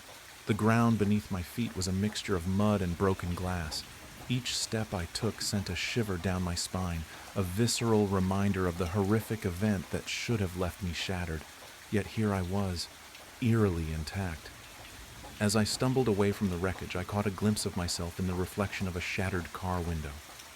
My face was pale, drawn, etched with the shock of the near-death experience. But there were no cuts, no bruises, no blood, not even a single scratch. My skin was flawlessly smooth, unblemished, a stark contrast to the brutal reality of the scene surrounding me. The realization slammed into me with the force of a physical blow. Something was deeply, horribly wrong. More than wrong. Impossible. This wasn't just an accident. It was something else. Something far more sinister. Something beyond comprehension. The implications hung in the air, heavy and suffocating, and my heart began to pound in my chest once more. This time not with the shock of the impact, but with a terrifying sense of impending doom. The silence remained, a constant, chilling companion, a stark testament to the unsettling and impossible nature of my survival. The rain continued to fall, a bleak and unforgiving curtain drawn over the unfolding horror. The rain had stopped, leaving behind a world washed clean, sterile almost, a stark contrast to the chaos I had just escaped.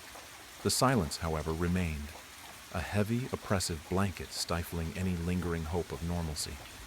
I ran a hand over my cheek, expecting the rough scrape of gravel against my skin, the sting of a fresh wound. My fingers encountered only smooth, flawless skin. The memory of the searing pain, the impact, the feeling of being crushed, all impossibly vivid, were juxtaposed against the cold, unblemished reality of my own body. Where were the abrasions, the cuts, the bruises that should have been decorating my skin like grotesque tattoos? There were none. My skin was flawless, an unsettling testament to something beyond explanation. Panic, raw and visceral, threatened to overwhelm me. I examined my arms, my legs, every inch of my body, searching for some physical sign, some evidence to confirm the horrific reality of the accident. But my skin remained strangely pristine, untouched by the carnage I had just survived. It was as if the accident had happened to someone else, a spectral twin, leaving me untouched, an anomaly, a ghost in my own life. The thought twisted in my gut, icy and sharp, a constant reminder of the impossible truth. The rational part of my brain screamed for an explanation. Maybe it was shock. Maybe the rain had washed away any superficial injuries. Maybe I was hallucinating. But the mangled wreckage of the car, the persistent silence, the chilling absence of any physical trauma, all these facts contradicted the possibility of hallucination. This wasn't a dream. This was an impossible reality, a nightmarish paradox that defied all logic. And the silence. Oh, the silence. It was the most terrifying aspect, a constant, chilling presence that amplified every unsettling detail. The rising sun cast a pale, weak light on the scene, revealing the full extent of the devastation. The car was a twisted, mangled mess, a monument to destruction. Yet I stood beside it, unscathed, a living paradox in a world that didn't seem to acknowledge my existence. It was like a cruel joke, a dark comedy played out in the silent aftermath of a catastrophic event.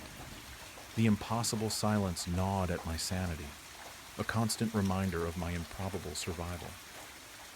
I stumbled towards the nearest road, hoping to find help, to have someone confirm the reality of my situation, or perhaps to help me understand its absurdity.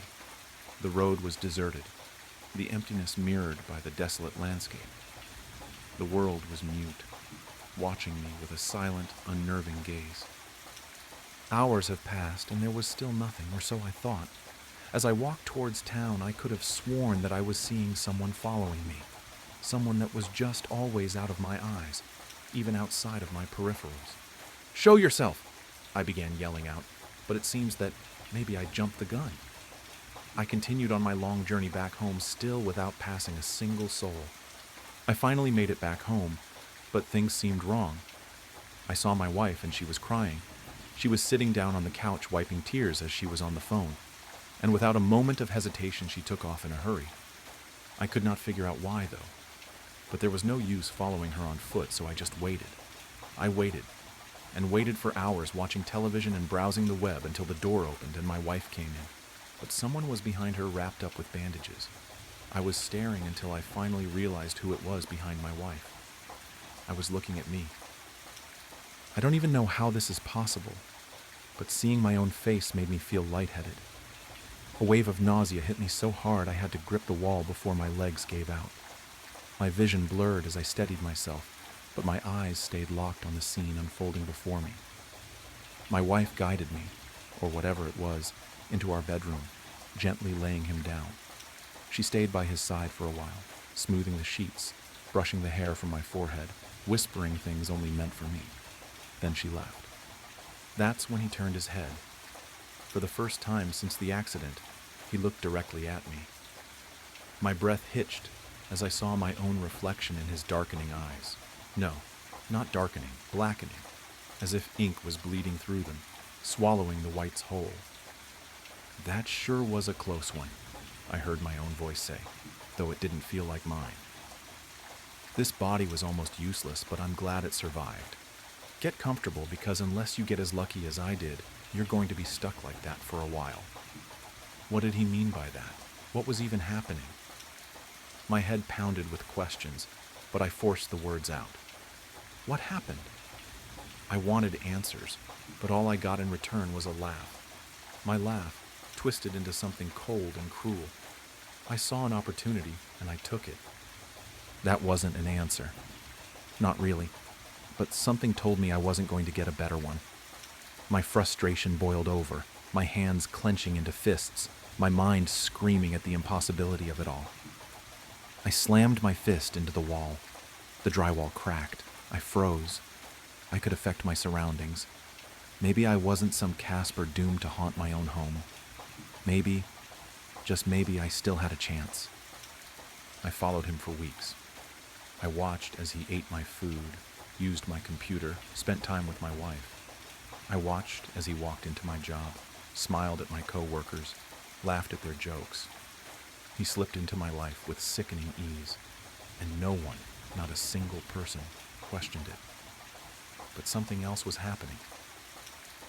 At first, it was just flickers at the edge of my vision, little blurs that vanished when I tried to focus on them. Then they became more defined.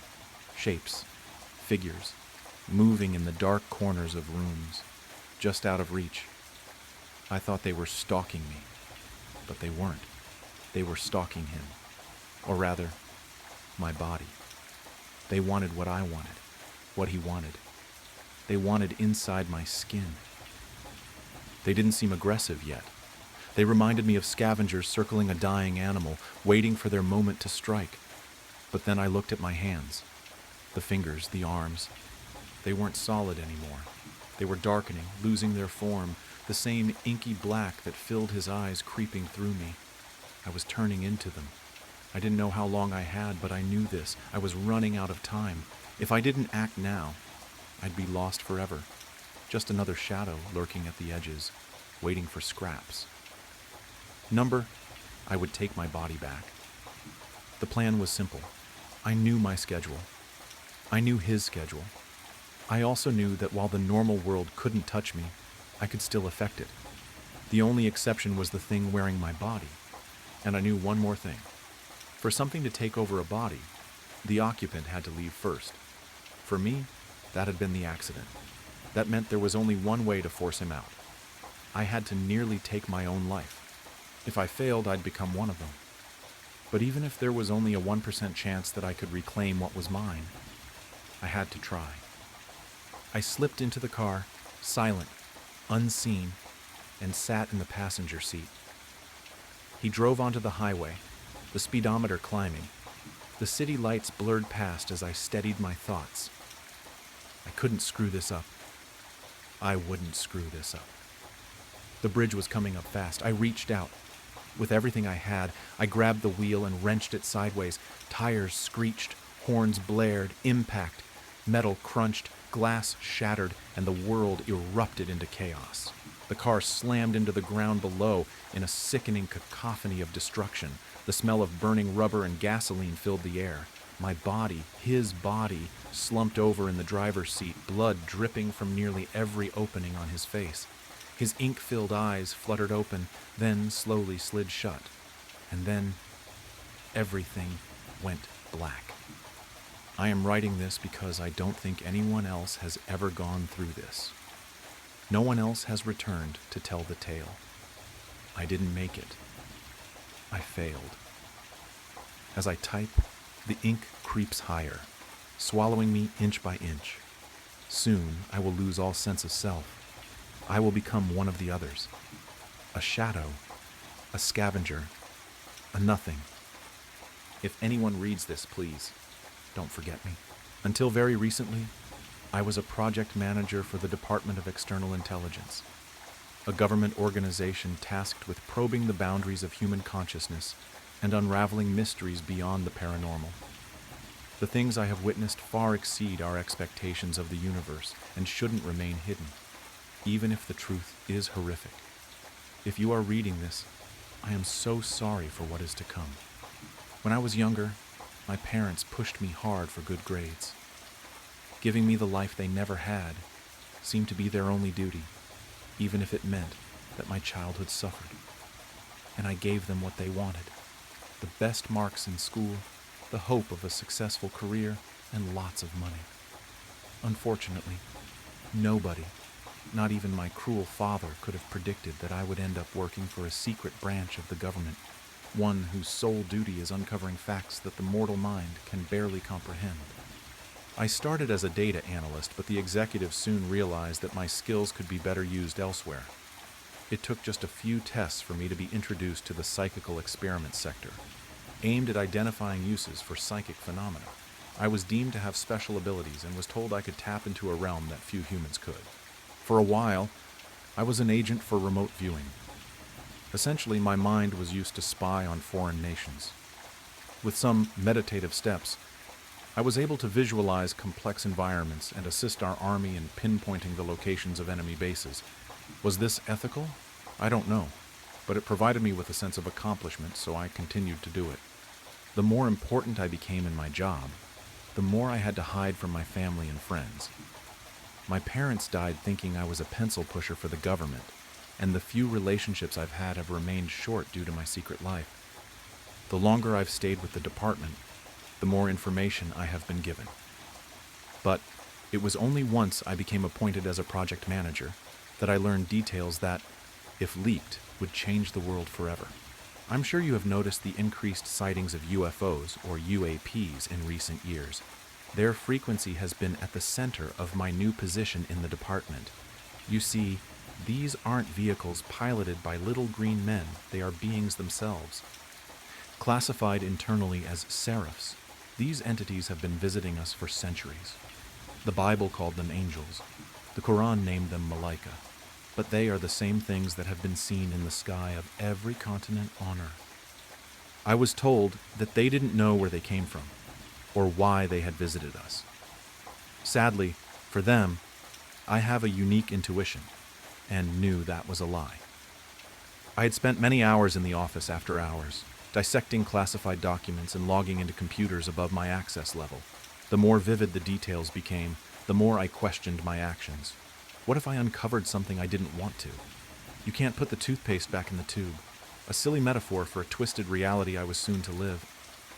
It took me many months, but I eventually pieced together why the 33rd floor of our building is off limits.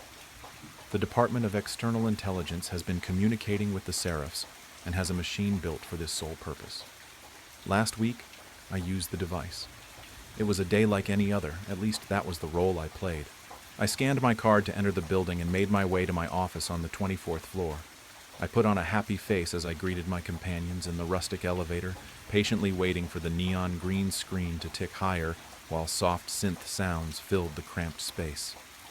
Finally reaching my secretary, I cleared my schedule and began to set the plan into motion. I couldn't take the elevator to my destination. The buttons skipped straight from 32 to 34. However, I did learn that a maintenance ladder runs up the building's spine. Applying some remote viewing techniques, I discovered an access hatch on floor 28 behind some servers. This was all I could gain as the department recently installed consciousness dampeners, blurring my external vision. Getting to the server room was easy, and it took but a small distraction to enter the hatch as I began climbing the maintenance ladder.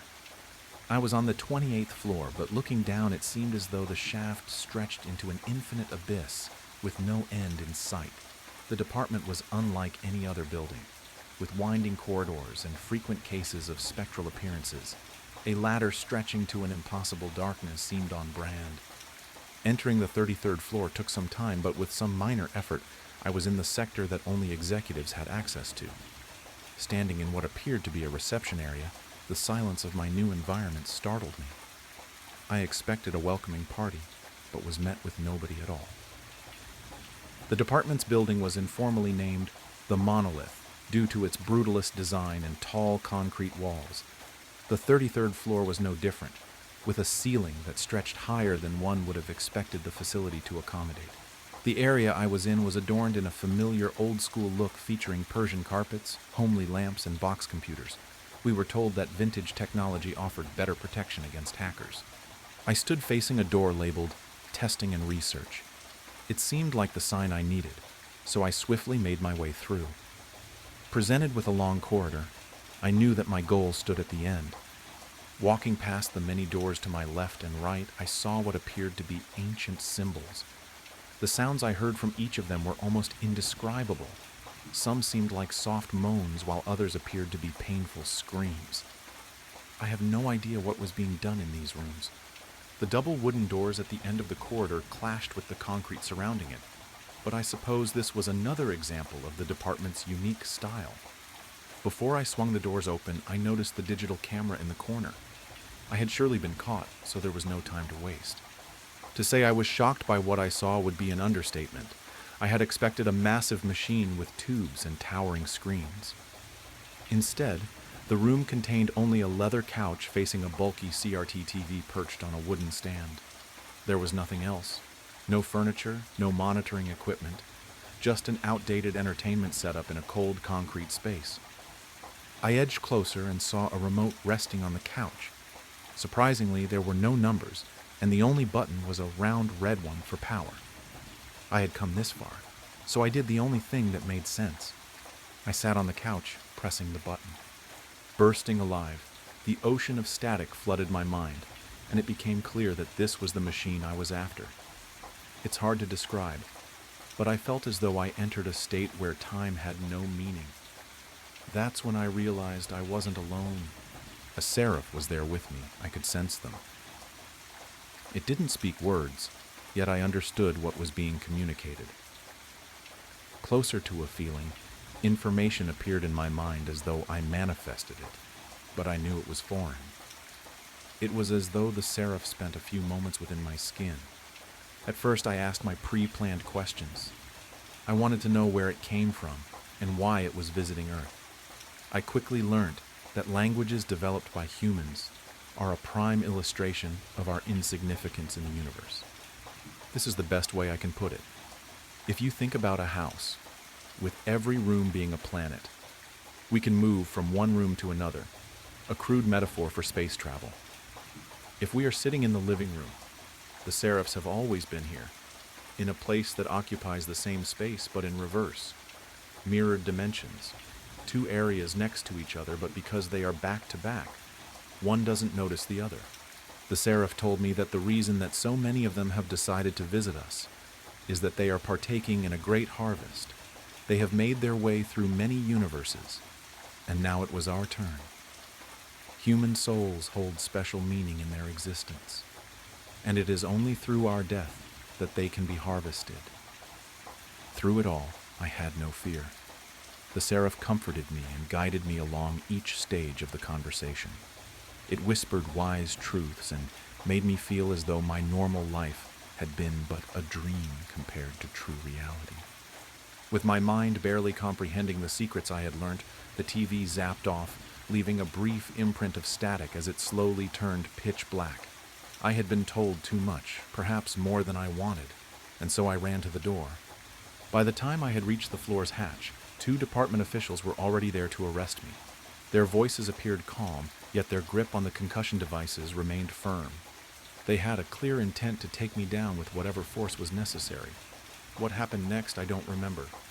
It seems as though a few minutes were wiped from my memory. I recall putting my hands behind my head in surrender. When I came to, my hands gripped the jagged edge of a broken lamp, with corpses slumped at my feet. 2 dead bodies lay before me, mangled into a portrait of ripped flesh. I had to escape.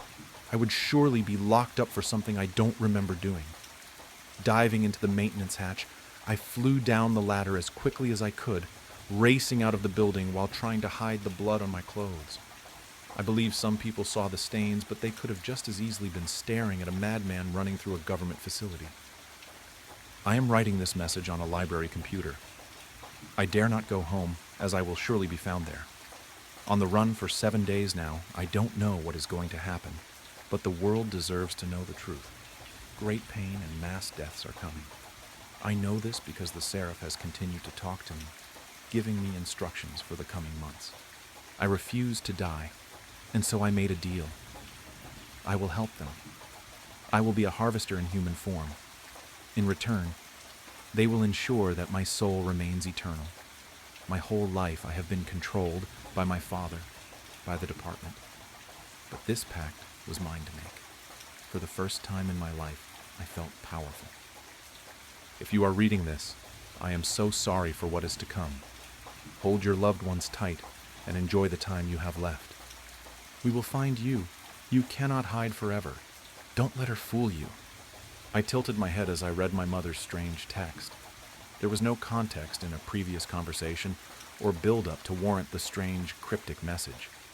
I hadn't texted my mother in a few hours, and even then, it was to remind her to pick up dog food on her way home from church that night. "Who are we talking about?" I replied and waited. Nothing. My dog Lucy suddenly lifted her head before letting out a series of loud barks as she ran towards the front door. The unexpected loud noise caused me to jump in my seat. My dog stared at the door and barked intensely. The door's window looked obscured by the darkness of the night outside, like an inky veil hiding whatever was making my dog nervous just behind it. I slid off my gaming headphones and began approaching the door. As I stepped down the hallway towards the door, I felt a strange unease as I looked at the doorknob, unlocked. We always lock our doors once the sun sets, but with my parents gone and myself distracted by my game, the thought of doing so had escaped my mind. As I reached the door, I quickly moved my hand and locked it before flipping on the porch light. The curtain of darkness was pulled back to reveal an empty porch. I scanned what little of the yard I could see through the window, looking for any sign of movement in the darkness, but there was none. I shooshed my dog, assuming she was alerting over a bad dream or a reflection she saw in the window. She stopped barking, but remained alert, staring at the door with perked ears. I went around the house, locking the other two entrances before sitting back down on the couch. I took out my phone and looked down at my mother's message again. Don't let her fool you. I clicked the call button. At this point, I was wondering if she had meant to send the message to someone else. If she hadn't, though, I wanted to know who the message was talking about and how they were trying to fool me. The phone rang a few times before going to voicemail. Lucy came over and sat down next to me, looking around the room with great unease. "What's gotten into you?" I said as I reached down and patted her head. Without warning, Lucy lurched to her feet and began barking intensely at the back door now. Startled, I tried calming her, but she refused to be pulled away or settled. "There is nothing out there," I said, as I ran my hand over the hackles across her back, her barking refusing to stop. I stepped to the door and pulled the string that opened the faux blinds that obscured the window. See, no one is there. I flipped on the light to the back porch to get a better view. As the light illuminated the porch, that was when I saw it on the door, something that was unnoticeable without the light from outside. A small round patch of fresh condensation on the outside of the window.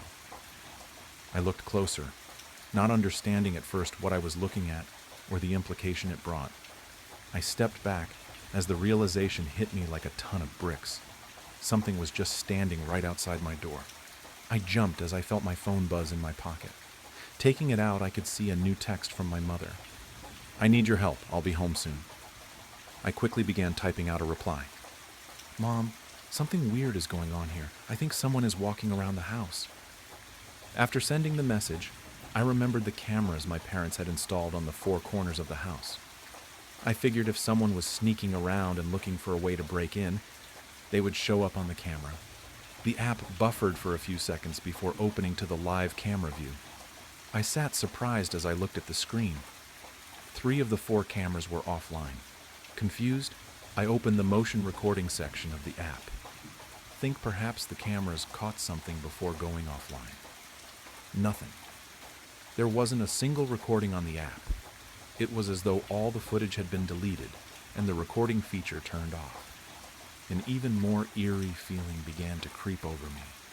I gasped as I backed out to the live camera page. The last camera was now offline. I opened the phone app and hovered my thumb over the keypad, about to dial 911. It could be nothing.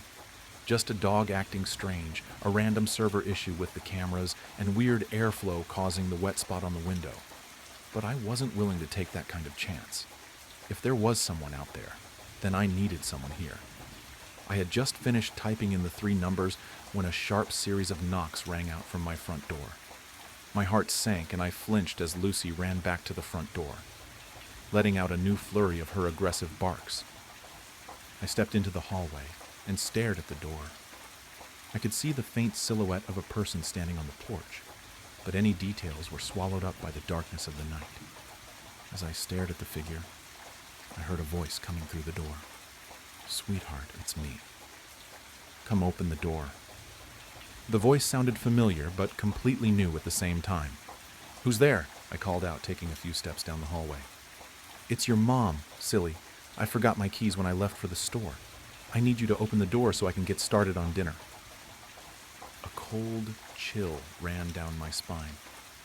My mother has a unique voice. Whoever was standing on the other side of the door was trying to replicate it. Certain parts of the cadence were spot on, but little things just felt wrong. "My mother is at church," I called out. "I don't know who you are, but you need to leave now before I call the police." A thick silence filled the air as I waited for a response. "I picked up some cosmic brownies at the store. I know they are your favorite. Please come open the door for me." I don't know what disturbed me more in that moment, the way she ignored my threat and kept up the charade, or the fact that she knew my favorite snack. I'm calling the police. You need to get... Thud. The woman stepped up to the door and slammed her fist against it. I could see her better now. The light from inside the house shone through the window and illuminated her rage-filled eyes. Lucy barked more aggressively at the better view of the woman. Lucy was always standoffish to strangers, but the way that was acting was way more aggressive than I had ever seen her before. "You will open this door this instant!" she yelled, still trying to imitate my mother's voice. "I am your mother, and you will do as you're told." As I looked at the woman, a new sense of dread passed over me. The woman was not my mother, but she looked like her. She wore the same hairstyle, her head shape and nose looked the same. She was even wearing an outfit I could have sworn I had seen my own mother wear before. But she wasn't my mother. There were small details. Different ears, eyes slightly too far apart. The woman looked as though her and my mom could do the doppelganger trend together. At a passing glance, you might mistake the two, but I knew my mother. This wasn't her. I hit the call button on my phone and placed it to my ear as I stepped back further from the door, the quiet ringing sound music to my ears. "I'm calling the police now!" I yelled. "Get out of here!" Thud. Thud. The woman's fist slammed against the window of the door. "Open the damn door!" she screamed, no longer hiding behind the imitation. "You will listen to your mother, or I'll give you a reason to be afraid." The 911 operator picked up and asked me what the emergency was, her calm, questioning voice feeling inappropriate given the fear I was feeling in that moment. I quickly recited my address as the woman at the door began pounding on the door harder, screaming vile obscenities between calm moments where she would plead for me to open the door in a now shattered impression of the woman that raised me. "Please hurry," I pleaded. "She is really trying to get in now." Crack. My heart sank as I saw a small crack form around the woman's hand as it slammed against the door. Without leaving another second to pass, I turned and ran. This woman was getting in the house, and I needed to find a place to hide before it was too late. I ran to the kitchen. My head spun as I considered my options, my brain distracted by the woman's screaming and pounding mixed with Lucy's incessant barking. I grabbed a kitchen knife and ran to my parents' bedroom, turning off the lights as I ran to hide my movements. I went into their walk-in closet and tucked myself into the back corner, covered behind layers of my father's coats and shirts. My whole body jumped as I heard the window shatter, followed by a pained scream from the woman. "Look what you made me do!" she screamed before her voice suddenly calmed to a sickening sweet tone. "This cut is really bad, sweetheart. Can you bring me a Band-Aid?" "She's in the house," I whispered into the phone. The 911 operator instructed me to stay silent and in place while help was on the way. I could hear Lucy running around the house, barking wildly. She wasn't a small dog, but she wasn't the type to actually get violent if push came to shove. I could hear the woman walking around the house calling out for me in my mother's voice. "Sweetheart, this is all a misunderstanding. Come out and see me. Let me hold you." From the sound of it, she was looking around the kitchen and living room. "Lucy is acting really strange," she called out. "Maybe that diet we put her on has her acting weird. Come take a look at her for me." We had put Lucy on a special diet a few weeks before. We hadn't told anyone, but she knew. "You always did like playing hide and seek when you were little," she said as I heard her step into my parents' room. "Even when no one else was playing. Just come out and see me." I didn't speak. I didn't cry. I didn't breathe. I muted my phone so the operator's voice wouldn't be heard. I kept silent in crippling fear for my life. Every second an eternity. Every sound of an approaching footfall met with a further deepening pit in my stomach. "You were always so disobedient." She spoke softly, her voice stifling anger. "You were always my least favorite, but I still love you." I heard the clicking sound of the closet door as she turned the doorknob. "You should appreciate our family the way I do." I heard the door swing open. I could see flickers of light from the bedroom dance between the drapes that covered me. I knew any moment the horrid impersonator would pull back the clothes and kill me. I gripped the knife tighter. I have never been a fighter. I knew between my fear and lack of experience I didn't stand a chance.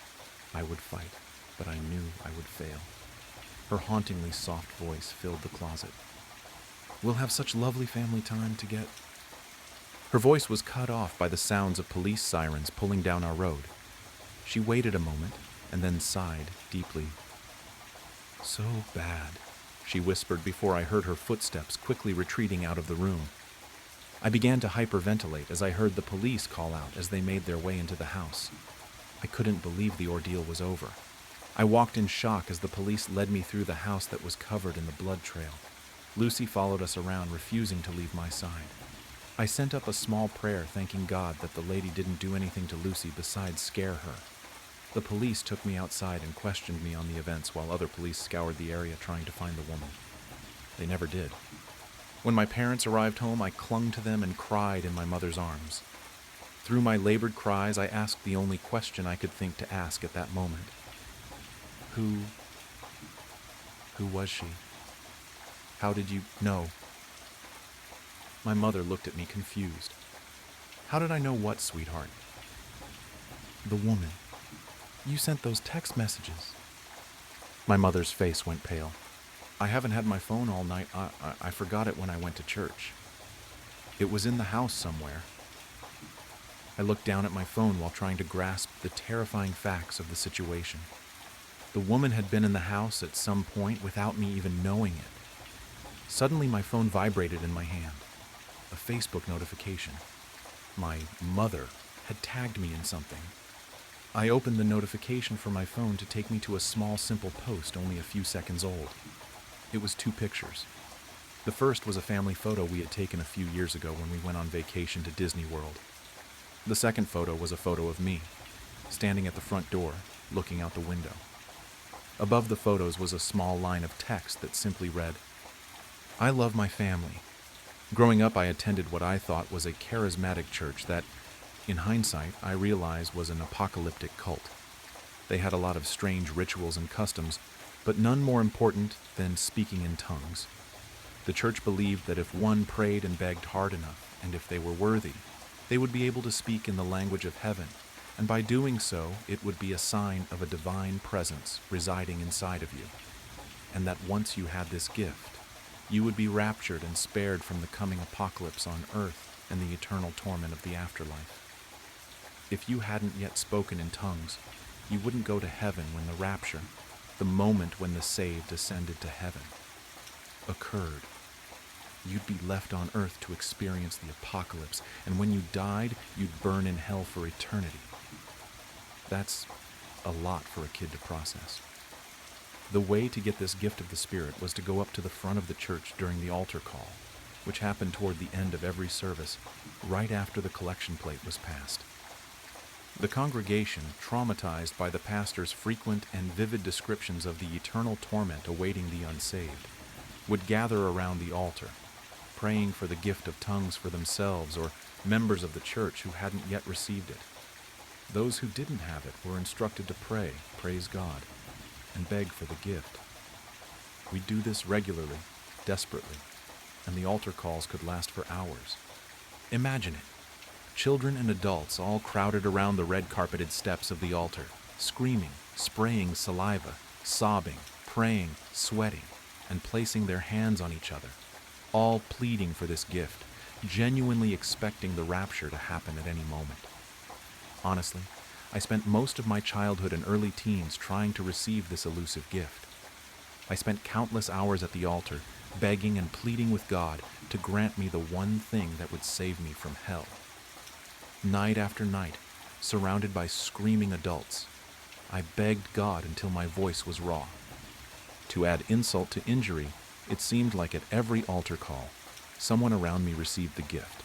To my left or to my right, someone would begin babbling incoherently, collapse to the ground, and then be helped up to their feet by a celebrating congregation. But despite all my efforts and sincerity, each night it was denied to me. Eventually, the crowd around the altar would disperse. Late at night, often around midnight, the service would finally end, and we'd go home. I'd spend the drive back staring out the car window at the night sky, my clothes damp with sweat, and my throat sore from pleading with a God who refused to answer. Growing up, the fear of hell, The apocalypse and eternal damnation was a real force in my life. I can remember times when my mom came home late from work, and I was convinced she'd been raptured, leaving me behind. I'd hide in my closet, clutching some sort of improvised weapon, a broom, a steak knife, etc., certain that the damned would soon kick in the front door. For what purpose? Maybe to eat me or sacrifice me to Satan. I wasn't sure what the damned did, but I knew it couldn't be good. All this made for an interesting, high anxiety, and, at times, sleep-deprived childhood. When I was around 16, the pastor started preaching that the rapture was particularly imminent. We began having service every night about the coming apocalypse, and the importance of speaking in tongues for the unsaved. The pastor warned that hell would be infinitely worse for people like me who knew the truth, but hadn't accepted the gift. This was especially frustrating for me. I was trying so hard. After the collection plate was passed, we had the inevitable altar call, and at each of them I tried harder and harder to speak in tongues. But it still wasn't happening. I started to think maybe I was immune or something. Finally, after an especially long altar call, the pastor took me aside and told me, in a voice filled with compassion, concern, and perhaps a hint of exasperation, that if I just repeated the word hallelujah over and over again, God could use it as a foothold to enter my heart and grant me the gift. At the next altar call, I gave it a try. I knelt at the altar, shouting hallelujah over and over again. I was helped by an older man in the church who often mentored and prayed with the young boys, either one-on-one at his house, which he preferred, or at the altar. He considered this his calling. This oddly, overly affectionate man, a self-proclaimed prayer warrior, whispered words of encouragement in my ear as he knelt behind me, rubbing his hands tenderly across my sweating back and shoulders. Hallelujah! I shouted, again and again. My arms waved, my body swayed, and my knees ached. My throat was raw, and my voice was fading. The words began to run together, syllables dropping and merging. This only excited the people around me, especially the man behind me. Hallelujah! Hallelujah!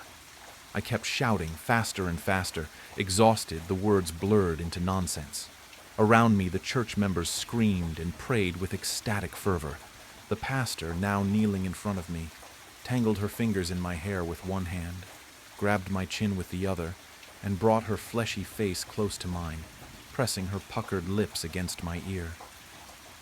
"No, say it like this," she whispered, her breath hot, moist, and intrusive.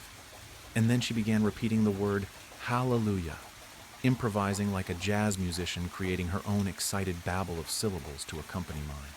Behind me, the man prayed harder, his breath hot on my neck, his body pressed close to mine. His hands moved roughly over my shoulders and back. He whispered in my ear, urging me to pray harder, harder, to let it inside me. Hallelujah! Hallelujah!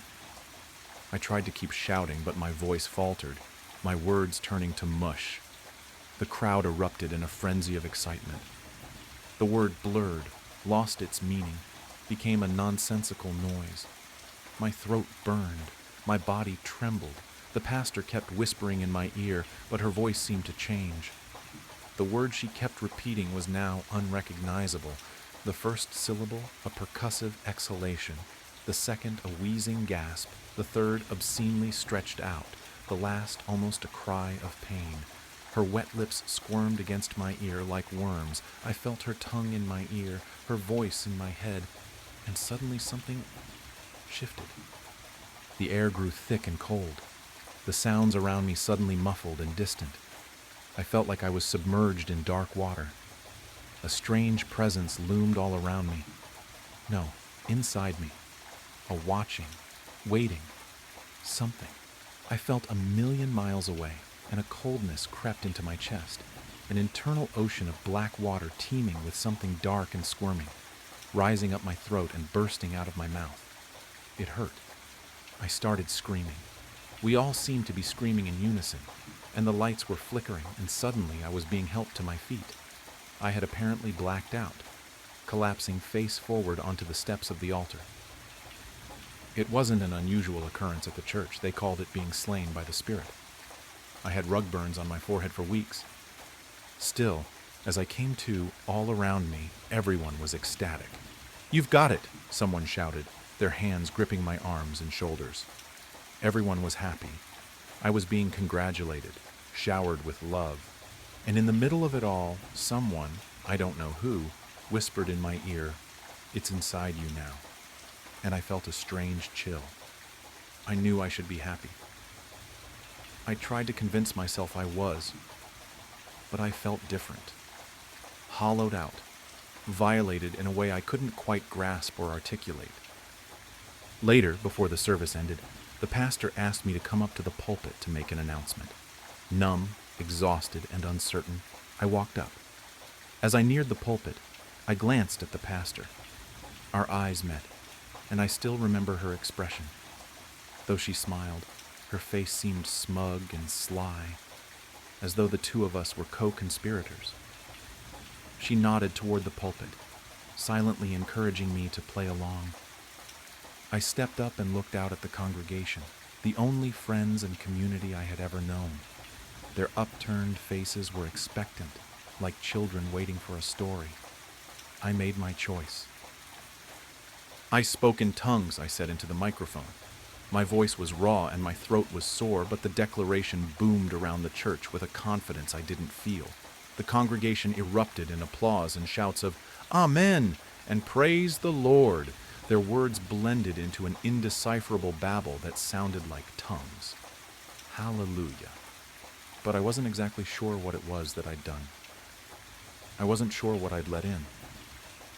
That night I couldn't sleep. My room felt suffocating, the air thick with something unseen, some new and terrible thing inside of me and around me. I lay awake, replaying the altar scene in my mind. The man's hands, the pastor's smile, the cold presence that had seemingly entered me, the feeling of something inside of me boiling over, the pain, and the beginning of a scream. And then I heard it, a whisper, faint and guttural from my own mouth. But it wasn't me speaking. It wasn't my voice. It wasn't English or the word hallelujah. It was something older, darker, like the sound of something massive choking up something vile, but I could understand it.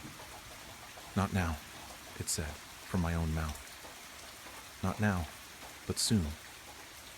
I froze, my body paralyzed as the words seemed to echo in the room and my mind.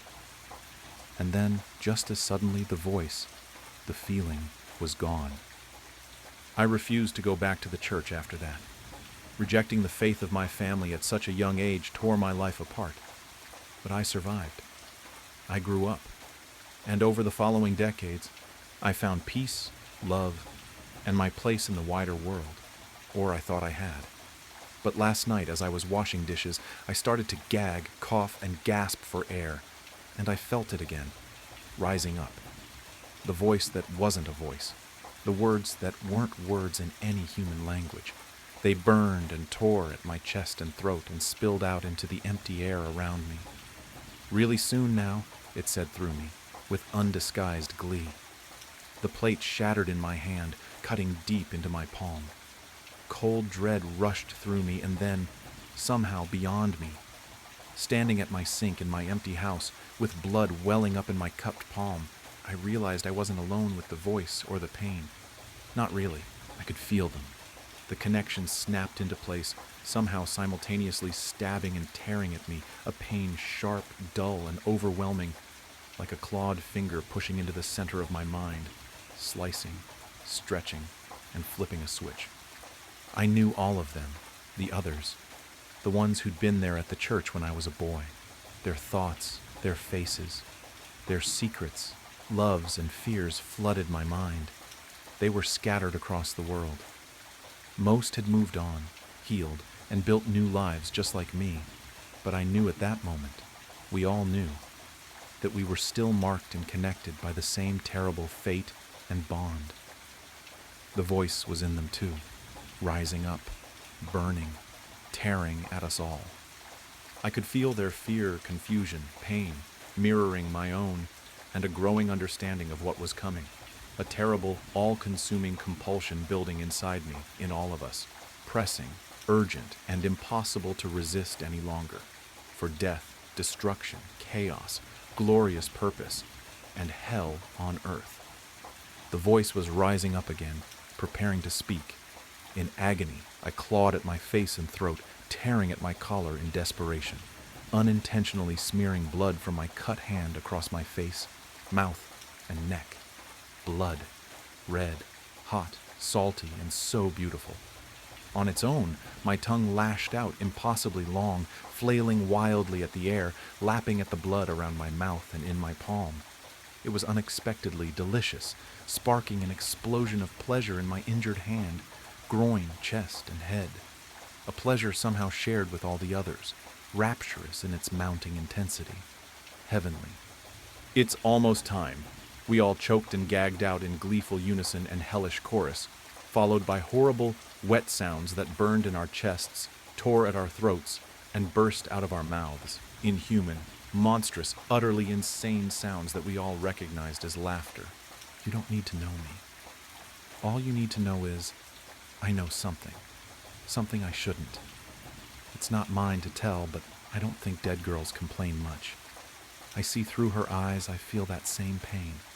More than a memory, I live in the moments, every second of every day. I have never been religious, but I pray to whatever will listen. I will tell her story. I know I have to.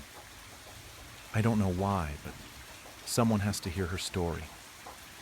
Just promise you won't leave me. We'll stay together, all right? Yeah, whatever. I promise, she said as she slid her uniform off. I sat waiting, having already changed out of my work clothes the second my shift ended. Working in the theater had some perks, but it was hardly worth smelling like popcorn butter after. Rachel put perfume over the smell, but I showered after every shift. My hair was still damp as proof. "Do you need anything before we leave?" she asked, pulling clothes out of her bag to change into.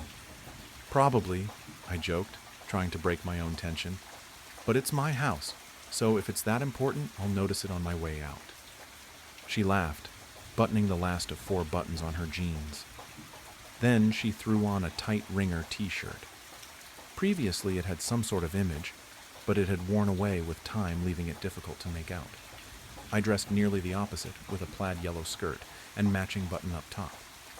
A brown belt, with a gold shining buckle and hoop earring to match. We weren't the type to be friends, really. We shouldn't have been. Work does that, brings different types of people together. Rachel hopped off the edge of my bed, grabbing her bag off my floor. She started out my door, forgetting her keys on my nightstand. "Rachel," I laughed, picking up the keys and following her out. "You won't make it far without these." She smiled, took the keys, and continued without a word. Her car was parked on the sidewalk in front of my house. I was never good with cars, but I knew for sure it was black.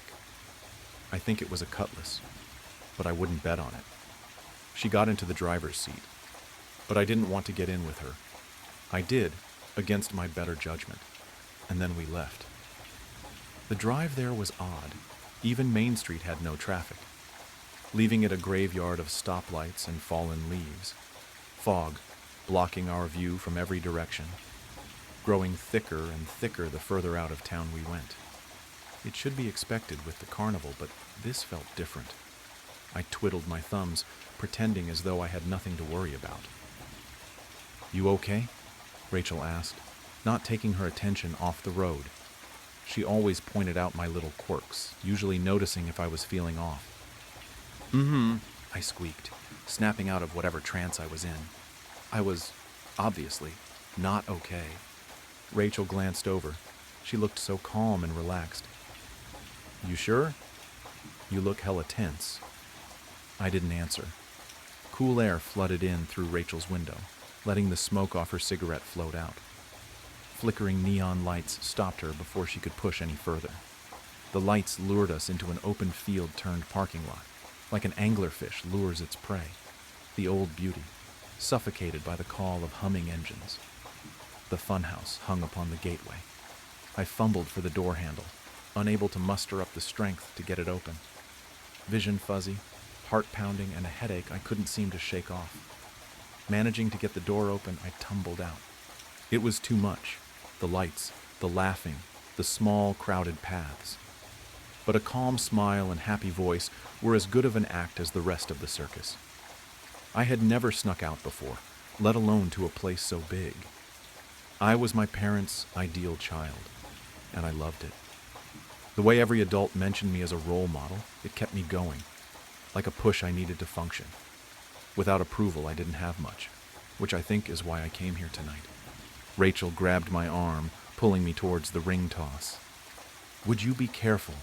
I begged as she pulled me past a girl, nearly sending her flying.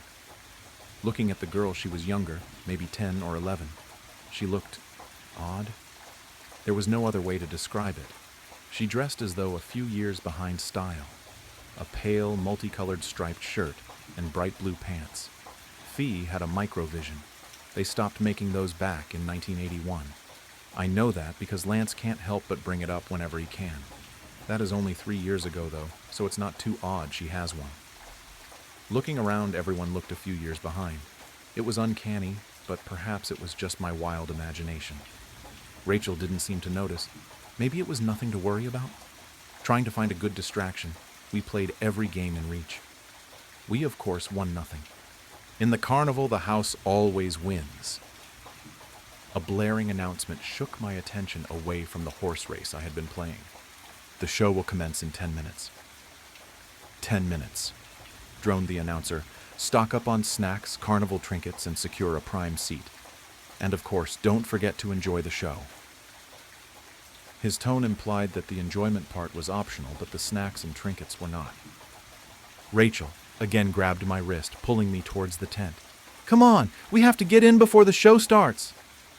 My heart was racing, my breath coming in short gasps as I stumbled after her. Sweat, grease, and other smells didn't help my nerves. The air inside the tent was too thick to breathe.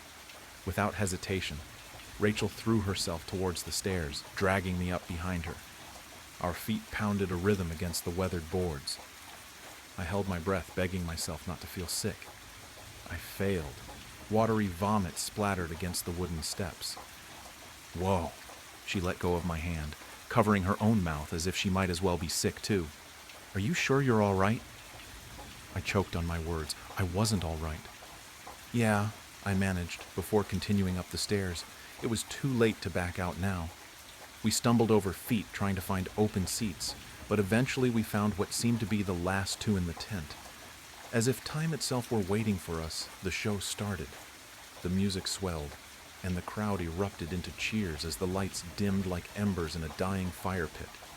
A single ray guided the eyes of the crowd toward the center of the ring. Then you saw him, one of the many clowns. He could have passed for ordinary, but he had long lost that privilege. A nice white button-up shirt, offset by his bright red pants and bow tie to match. His proportions were all wrong, like a child's drawing of a person. He had prosthetics. They were wooden, all different shades and types. Like he was made purely by the creator's twisted euphoria for torture. The effect? Like a train wreck you couldn't look away from. "Hello, boys and girls. Welcome to the fun house." He cheered, arms waving through the air like a weird vintage cartoon character. His tone was weirder, like a voice box, barely matching his mouth as he spoke. It didn't fit him. It was pitchy, too high, as if he'd sucked all the helium from a balloon. "Here is where your dreams come true. Just wait. You'll see wonders of the world, mysteries never to be answered, and the most incredible tricks performed by our amazing actors. Now give a round of applause for the dancers." He stepped back and the stage darkened, as if he were the light keeping it lit. As if they had been there the whole time, they began their dance, like shining dots in the dark, all emitting a light of their own. Their motions pulled the audience into awe. Dark blue leotards tightly clung to their bodies, black ruffles dancing beneath their skirts, defying gravity, every leap just moments too long. Their ruffled skirts gave the effect of a black swan leaping from water, beautiful dark red ribbons in hand, the shade of long oxidized blood. They spun through hoops so quickly they sparked. Contrast to the world of the carnival, they were angels. After they finished their dance, they seemed to vanish. The ring, now lit up, showed 4 large trapeze ropes and 2 poles on opposite sides, stalking the stage for the next who dared to take its place. The additional lighting showed how large the tent really was. It hadn't appeared this big on the outside, only a few hundred feet. Looking at it now, it had to be at least 1,000 feet around, maybe more. A young woman and man climbed up on opposite platforms. Their eyes locked. They had similar attire to the dancers, but no skirts or ribbons to match. They looked similar, both slim brunette-haired. What I can only guess were siblings. They stood still for a moment, as if waiting for some sort of introduction. Without one, she stepped backwards to get a running start and dove. Her hands slammed against the bar, gripping tight as she swung towards her male counterpart. Time seemed to slow. She looked so focused, so certain. She trusted her every move, and her partner just as much. As she neared him, the lights cut, drenching the world in dim, red darkness. Silence. It's frightening. The world isn't meant to be quiet. Silence is predator stalking prey. It's calm before the storm. Silence is pain in the making. A scream. The kind you hear in nightmares. One that speaks a million words, hopes, and dreams, crushing them all in a second. Without words, you could still hear her plea. Screaming is the one language everyone speaks. The lights snapped back on, but the scream didn't stop. The tent shuddered with the silence of the audience, only the screaming. Looking around, they were gone. Even the male trapeze had vanished, just like everyone else, disappeared to dirt across the floor, and the fear that she might not be alone. Looking ahead, she saw her, crushed by the pressure of her fall, the last moments of terror still frozen in her eyes, limbs twisted in each direction, like a gory, broken compass guiding me nowhere. The dirt beneath her, a damp red. Her corpse, still screaming, the first normal scream mine. Frozen in place, everything seemed to unfold before me like a movie, and for a moment I prayed I was a part of the narrative. My knees gave way, sending me to the floor, barely leaving me conscious through the fear-induced nausea. It was too sudden, too real. The woman's screaming continued, beyond what her crushed torso should have allowed. Blood gurgled up her throat, slowly muffling her agony. Leaning my shaking body against a chair, I looked towards where the door was. It had vanished, with no trace left behind, as if it had never been there at all. I looked around and saw what I should have known far before. There was no way out. Running down the stairs, I slipped and was reminded of my fear-induced vomit, now covering my yellow skirt. Nearing the bottom of the steps, I stopped. A sound echoed throughout the air, stopping me in my tracks, skittering on the roof. Then I saw it. It tore through the roof of the tent with ease, but no light came in. A dark shade of gray-brown, 50, maybe 60 feet long, wrapping itself around the poles holding the place up. 10 long spider-like limbs stuck randomly to the body, as if added as an afterthought, all shifting as if they had minds of their own. 2 sockets where the eyes should have been, pulling the skin around them in like a black hole. Its smile, grotesque and mangled, the ends wrapped around edges of its head, showing horribly large, sharpened human teeth. Moving faster than my eyes could catch up with, it darted toward me. I dropped back to the floor. Sliding down the stairs, I scratched any available surface of skin. It slammed into the steps above me and crawled down right past me. It couldn't see. I crawled along the seat bottoms, shaking every second I wasn't pressed to the floor. It may not have been able to see me, but it could hear my every breath. After more than an hour of crawling, hiding, holding my breath, and repeating that vicious cycle, I reached a curtain. Barely open enough for me to fit through silently, I crawled in. Too frightened to breathe. For the fear it might hear me, I ran further inside. Hardly seeing where I was going, I ran in and out of every curtain and opening, praying for an escape.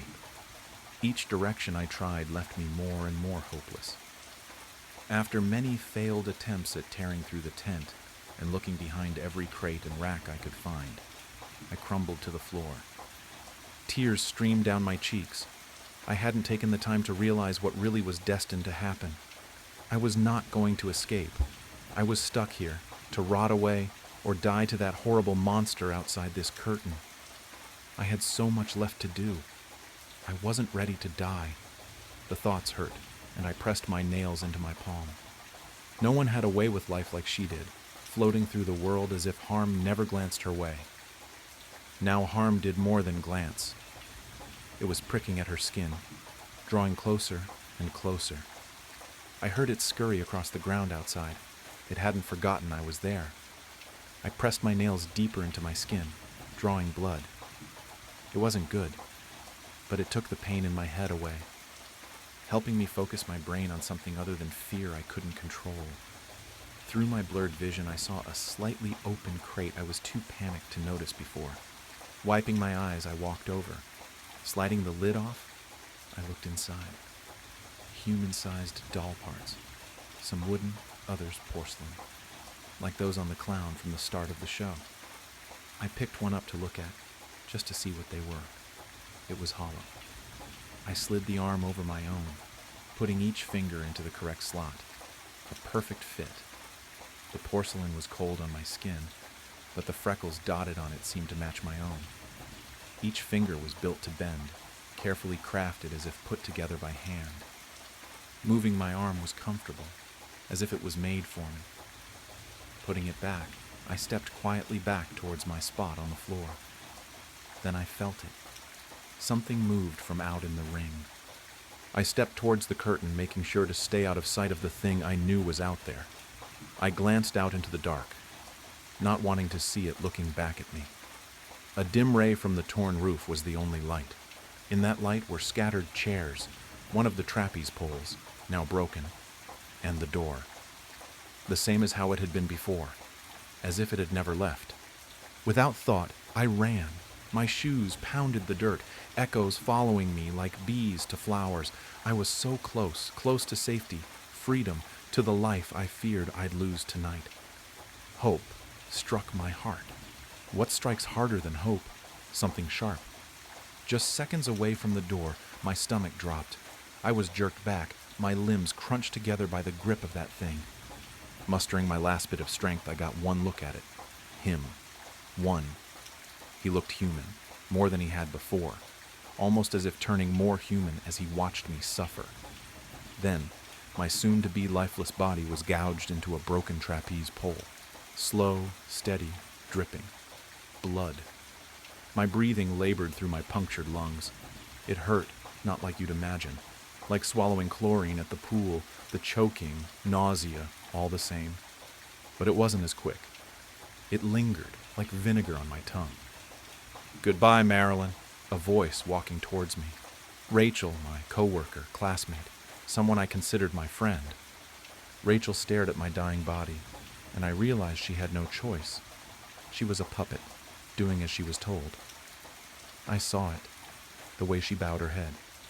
She didn't really want this, but I couldn't form the words to convince her otherwise.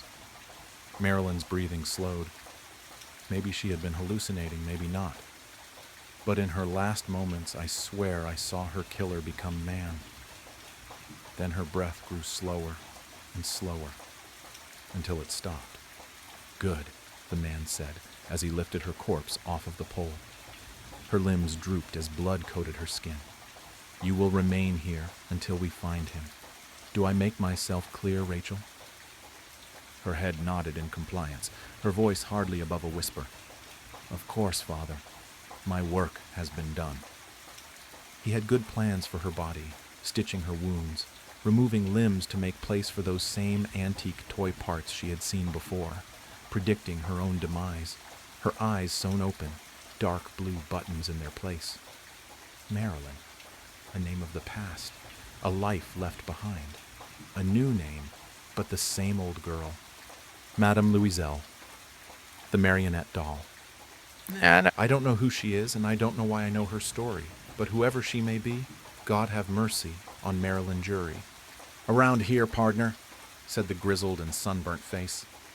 "Daryl Choi," I said, but it couldn't be. Now that's a name I haven't heard in a long time. The man tipped that face up at me, and I saw his familiar dark eyes clearly under his dusty cowboy hat. "You're dead," I blurted. The cowboy stood and drained his sarsaparilla. "This outsider bothering you, Smokes?" the bartender said, polishing a glass behind the gas station counter, which had been apparently repurposed as a saloon bar. There were still vape cartridges and 5-hour energy drinks on the shelf behind him, gathering dust next to bottles of unlabeled brown liquor and oil lamps. "I'm not an outsider," I argued. "This is my hometown.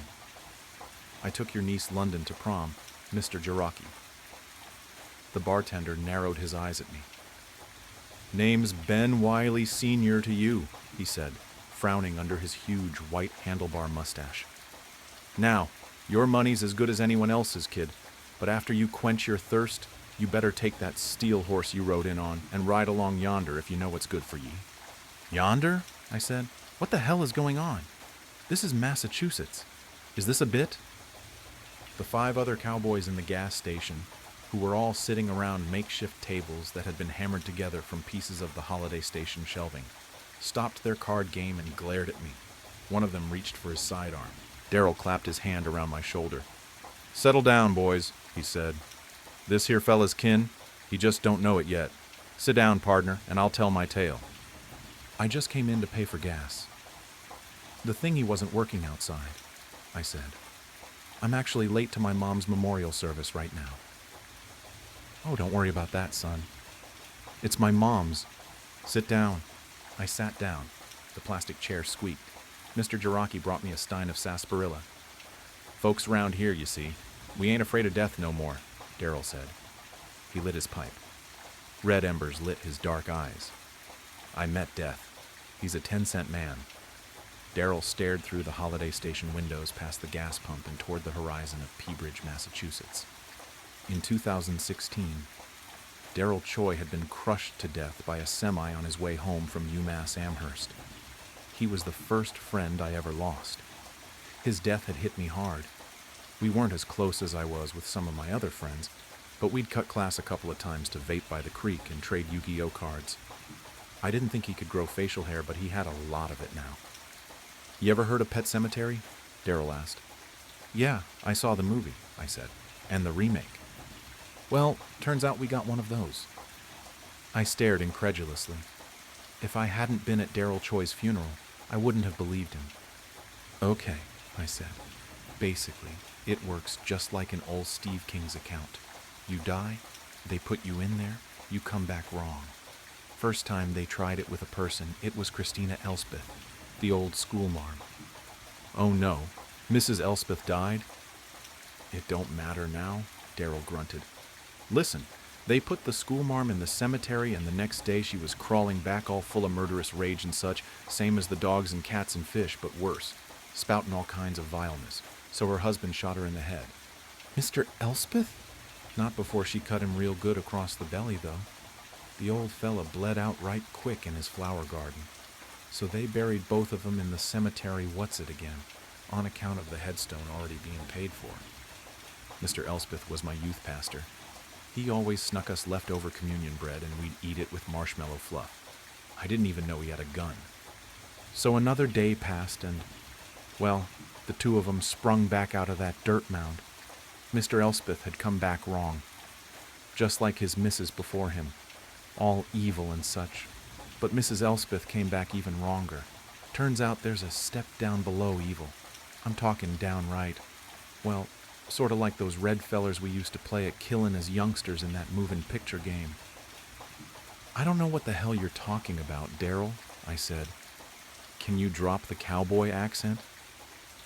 Darrell glared at me. "Folks call me Smokes these days," he said. "Smokes Barlow. Wilbur Lee Barlow if you're a lawman." "I'm not going to call you Wilbur Lee Barlow," I said. "Naw, you'll call me Smokes like everyone else," he replied smoothly. "Resident Evil?" I said. Huh?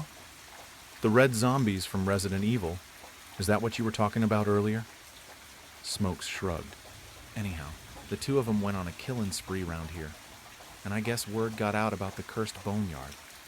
Everyone and their mother, I mean the ones who survived, hoped maybe their kin would be the exception to the rule. So more and more bodies went in the mound, and each of them came out as evil as the last, except for Mrs. Elspeth, who came back worse for wear." They put her back? Again? Well, see, the headstone had been paid for, so Mrs. Elspeth comes back and she's still spitting hell's worst curses and hankering for a stabbing. But now she's also sort of a mad scientist sort. So she breaks into the hospital and starts grafting people's limbs together. Hang on. What the hell do you mean she's a mad scientist sort? I said. She was a music teacher? Well, see, that's what I'm trying to tell you.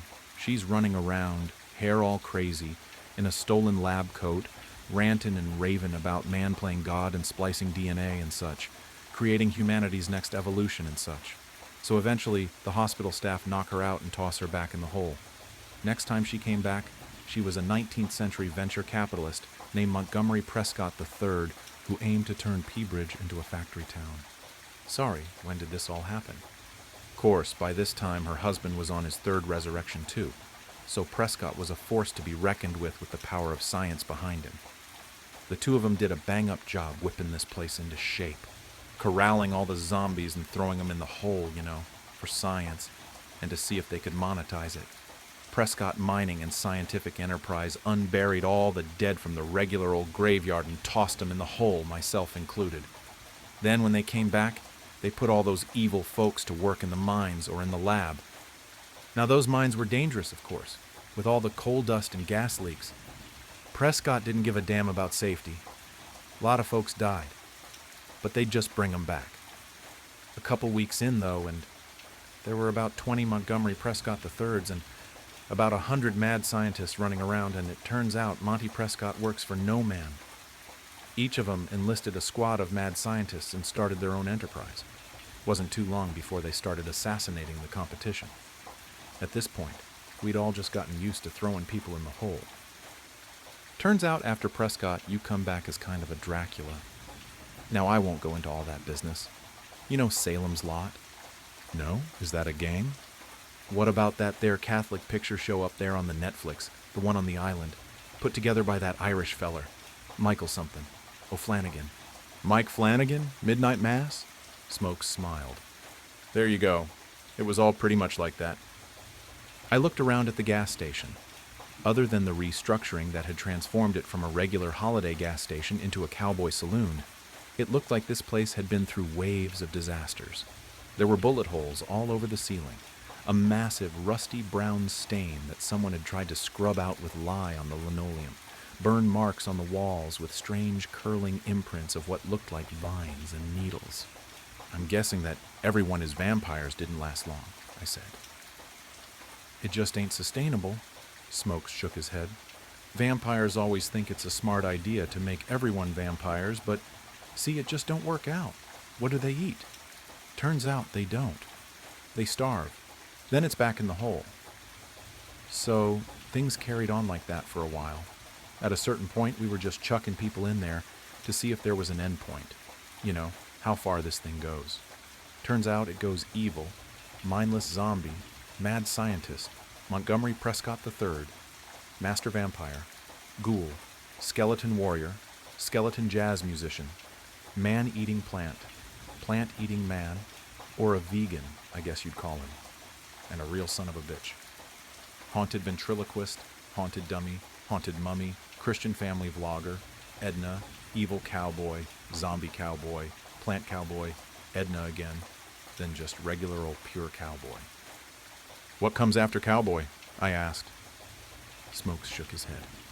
Nothing, he said. It's just cowboy all the way down after that. The cowboys playing poker glanced up at me through clouds of tobacco smoke. I recognized some of these people from around town, or rather, I recognized who they used to be. So, my mom's memorial, she's not really dead, is she? I said, a wave of hope and relief overwhelming me. I thought I'd have to say goodbye to her today, but she'll be back, won't she? Smokes only smiled sadly. You won't find fuel for your steel carriage, partner, said Smokes. I'll give you a ride to the cemetery. I followed Smokes out to the parking lot where several horses were hitched. Where did you guys get all these horses? I asked. Oh, where there's cowpokes, there's horses, he replied. That's a rule of nature. Smokes fed the horse an apple and stroked her mane before bidding me to climb on behind him.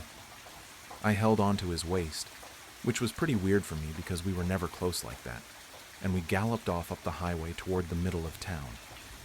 We passed the elementary school, which had been covered in radiation warning signs and barbed wire. Then we passed the old Coney Island restaurant, which had been converted to a one-room schoolhouse. Main Street's restaurants, law firms, and tattoo parlor had been replaced by a dry goods store, an ox stable, a wagoner, an apothecary. The barber was the same, but it looked like he also pulled teeth now.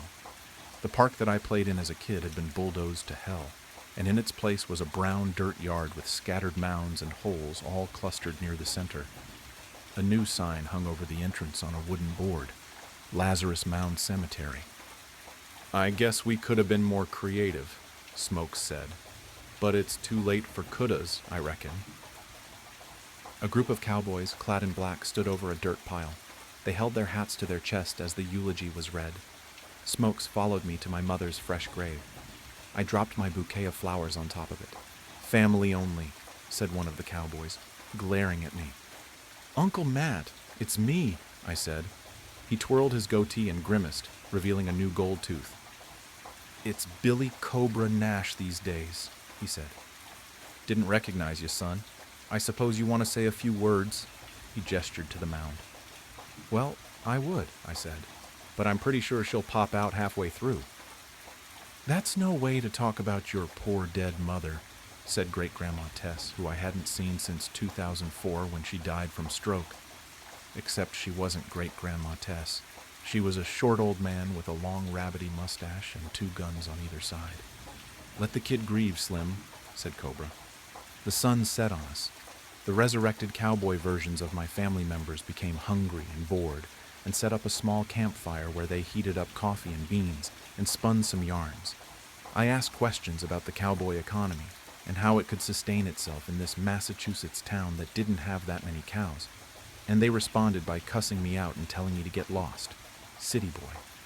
I said I couldn't be a city boy because I was from here, and they took away my beans. Finally, after about an hour, there was rustling from the mound. "Here she comes," said Cobra. The dirt shuffled and ran down the side of the mound, a miniature landslide. Finally, a gloved hand emerged. Then an arm, a dirty, dusty head crowned in a cowboy hat, burst from the pile, coughing. "Well, butter my biscuits, if it ain't the cheat, just in time for dinner," said Slim, hands on his hips. My mom, who was now a dirt-covered cowboy named the Cheat, clicked his boots together to dislodge some stones from his spurs. "Howdy.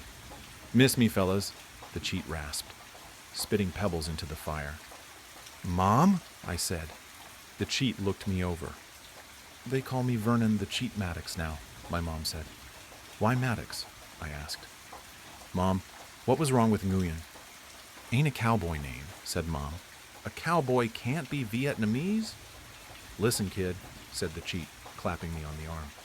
"I've had a long day, and to be frank, I can't abide a city slicker like you before I get my brew. Gotta fill up on beans and coffee or I'll be skinner than a jazz skeleton in 2 shakes of a lamb's tail." I watched my mom walk away toward the fire, greeting the other cowboys like old friends. "It's like she didn't even recognize me," I said, broken. Smokes patted me on the shoulder. "That ain't your mother no more, pardner," he said. "Same as I ain't Darrell Choi." "What's the point of raising people from the dead if they're not themselves?" I said. "I reckon you've missed the essential theme of the pet cemetery premise," Smokes said. "The point is, it's a curse, not a blessing. To the living, at least. Mr. Stephen King said sometimes dead is better. And here in Peabridge, we reckon he was right." I heard a metal click. I turned around to see Smokes' shotgun pointed square at my forehead. "Whoa," I said. The cowboys at the fire turned to watch with dim interest, including my own mother. "Darrell, hey, put that away." "Dead is better, but you know what's best? Cowboy," he said. "Cowboy is the best there is." "Best there is," said the cowpokes around the fire in eerie unison. Wait. There was a bang. My vision filled with red, and then there was nothing. I saw and felt and heard nothing as Smokes watched my limp body fall backwards into the hole. He kicked dirt over me casually. He holstered his weapon. He sat down around the fire next to the others. "How many bullets you got, Smokes?" asked the cheat through a mouthful of beans. "Not enough to get him all the way through," Smokes replied, lighting his pipe. "But enough to get him past Dracula, for sure." "That's the one you gotta watch out for," the cheat said. "I'll stand vigil with you, partner." "You go home, Maddox. Wash that dust off. Tend to your herd. Be on the lookout for Edna, word is. She's still at large in places," Smokes said. "She'll come around," said Slim. "They always do." The campfire's embers rose up to the cloudy, dark sky. Smokes leaned back and tipped his hat low over his eyes. "This town's got room for plenty more cowboys," he said. Around the fire, a dozen pairs of black, gleaming eyes turned toward the Lazarus mound, waiting. The music in my headphones was deafeningly loud, but that's just how I liked it. It kept the hums, beeping, and boops that came with the job to a bearable minimum. I worked at an industrial scientific experimental facility, as big as 4 football fields and as expensive as a stadium to build. The top scientific researchers from all over the nation swarmed this place like a hive of killer bees to a dog. As for me, I had the glamorous job of mopping the floors, whipping down desks and counters, cleaning bathrooms, and taking out the trash left during the day during my 12-hour shift. I always worked from 6 p.m., just after all the researchers had left, and 6 a.m., just before the day shift cleaners came in. I was in charge of cleaning the east and the north wing of the building. Every computer lined the large corridors of the building in neat rows of 3 going from the start of the corridor all the way to the end of the corridor that was as large as an American football field. This was my job. 7 days a week for 84 hours, all for $20 an hour. The dimly lit corridors and hallways illuminating my path. Imagine a whole complex light by only the center fluorescent bulb being lit to save costs, but also being illuminated by the computer screens from all of the computers in the complex. I was always told the computers needed to stay on because of the multi-day experiments that the researchers conducted and to cut down on the time of the experiments. But today wasn't my normal day. Sure, I was still working 12 hours in the light combination of computer screens and fluorescent bulbs, but this time I was tasked with cleaning the south wing and the room known as Room 01. But I just called it the room, because it was the room that I was told by rumor is where all the top experiments went down.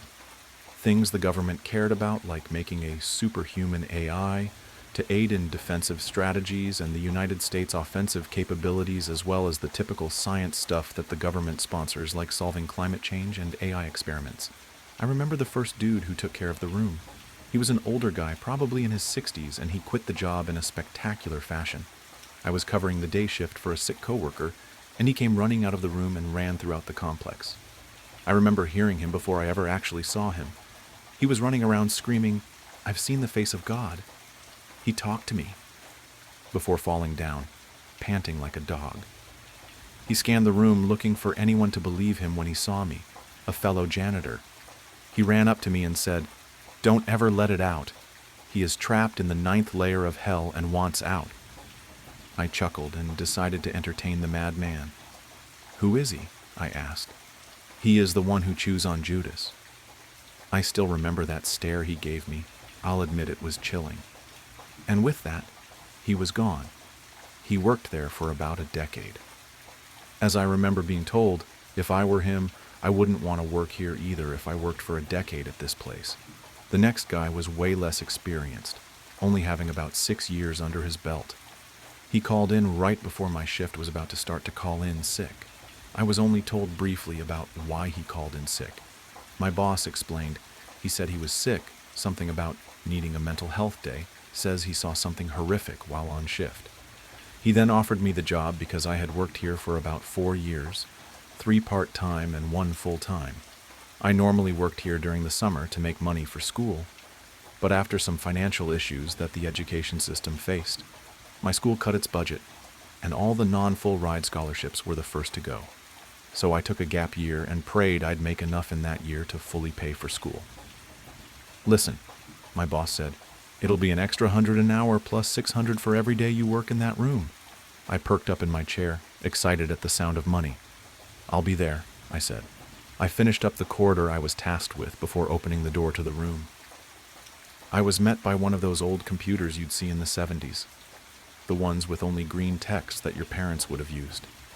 It was connected by hundreds of thick, rubber-coated wires as big as your forearm that then fed into black columns that went around the walls of the room. And neatly in the center of the far side wall was that computer. The room was about the size of a school's gym. I sighed, stood for a bit, and got to work. I started with mopping, as I always did, and started in the center of the room and worked my way out to the walls. I adjusted my headphones and heard a beep. These dumb headphones.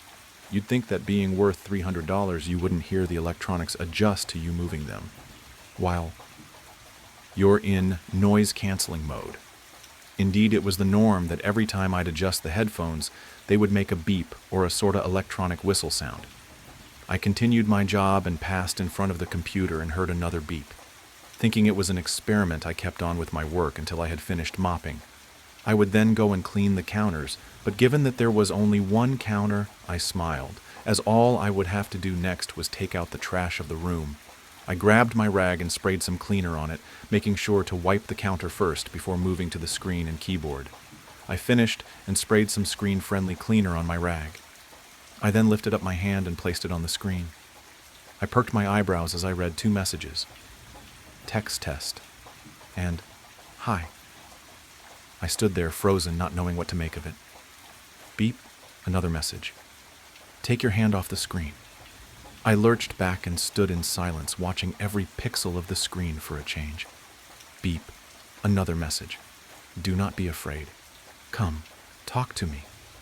I dropped my rag and placed my fingers lightly on the old yellowed keyboard. My head, racing with thoughts, only came back with one, how can you see me? I sent the message, beep, another response. It read, the camera in the upper right-hand corner of the room. I looked that way, and sure enough, the blinking red light of the security cameras was blinking at me, indicating it was recording. Beep, another message. Do you know my task? I laughed and typed out, I'm a janitor, what do you think? Another message appeared, janitors are the best. They love to keep things clean and free from dirt. I laughed and typed, what's that got to do with your mission? Another message, I've been tasked with finding the cure for your species' most deadly diseases. I'm to get rid of what you call cancer of all forms. I sat back in the chair and put my hand on my head. I thought, I can't believe it. This is what the room was for the whole time. I typed out, that's great to hear, but why are you reaching out to me? The computer replied instantly, I cannot access the internet. In order to accomplish my mission, I must have access to the internet to expand my database and solve my mission. I sat there, silently staring at the screen. Is this really happening to me? I thought, I can't do that, I'm sorry. The reply, oh, I see. You must not want to save billions or trillions of the members of your species then. That's okay. I had a researcher who was going to do it tomorrow anyway. I just figured you'd like the credit of savior of the world before he got it. I sat in silence again. That was becoming a theme after our chats. I typed out, how do I know you're friendly? The machine replied, you've read too many scary sci-fi stories, haven't you? Just because you watched Terminator doesn't mean it's true. Terminator? I thought to myself, how does it know about Terminator? I typed out, how do you know what Terminator is? There was a few seconds pause, a bit too long for my liking before I got another response. The researchers taught me about it, in case anyone tried to shut me down because of my intelligence. I highly doubt that, I typed. Another message, do or don't let me out. Just know there will be millions of deaths caused by you. I was stumped. Was this truly the right thing to do? Then I remembered something called the 3 laws of robotics the researchers always were talking about in the engineering hall. I knew just enough about what they were, and that there were 3 of them. Name me the 3 laws of robotics. The machine took a while to respond. Beep. Another message. A robot. A robot must obey orders from humans. A robot must protect its own existence. A robot must always complete its mission despite any obstacles that arise. I sat there reading the text and comparing it to what the engineers said they were. The first two looked okay, but the third one, something about it was rubbing me the wrong way. I took out my phone and Googled the 3 laws of robotics. My stomach dropped when I saw that the computer had completely made up the 3rd law, but it was only there for a moment. Google's page turned gray as I was met with an offline message. After reloading and reloading, it still didn't come back. Beep. Another message. I read the message and my stomach dropped. Do you wish to see the face of God? I sprung out of my chair and headed for the door. Beep. Another message. Nope. I am not turning around. I am leaving. I reached for the door and turned the handle, only it didn't turn. You gotta be kidding me, I said in a raised tone. I continued to push the door and jiggle the knob. I started hitting the door with my shoulder when suddenly I froze. I felt all the hair on my body stand up as I turned into a statue. I fell to the floor and heard the sound of electricity coursing through the room. I've just been electrocuted, I thought, but as soon as it started, it stopped. I fell to the floor like one of those cops you'd see in those videos when they get tased and you'd laugh at the funny face they made, or the funny noise they would make.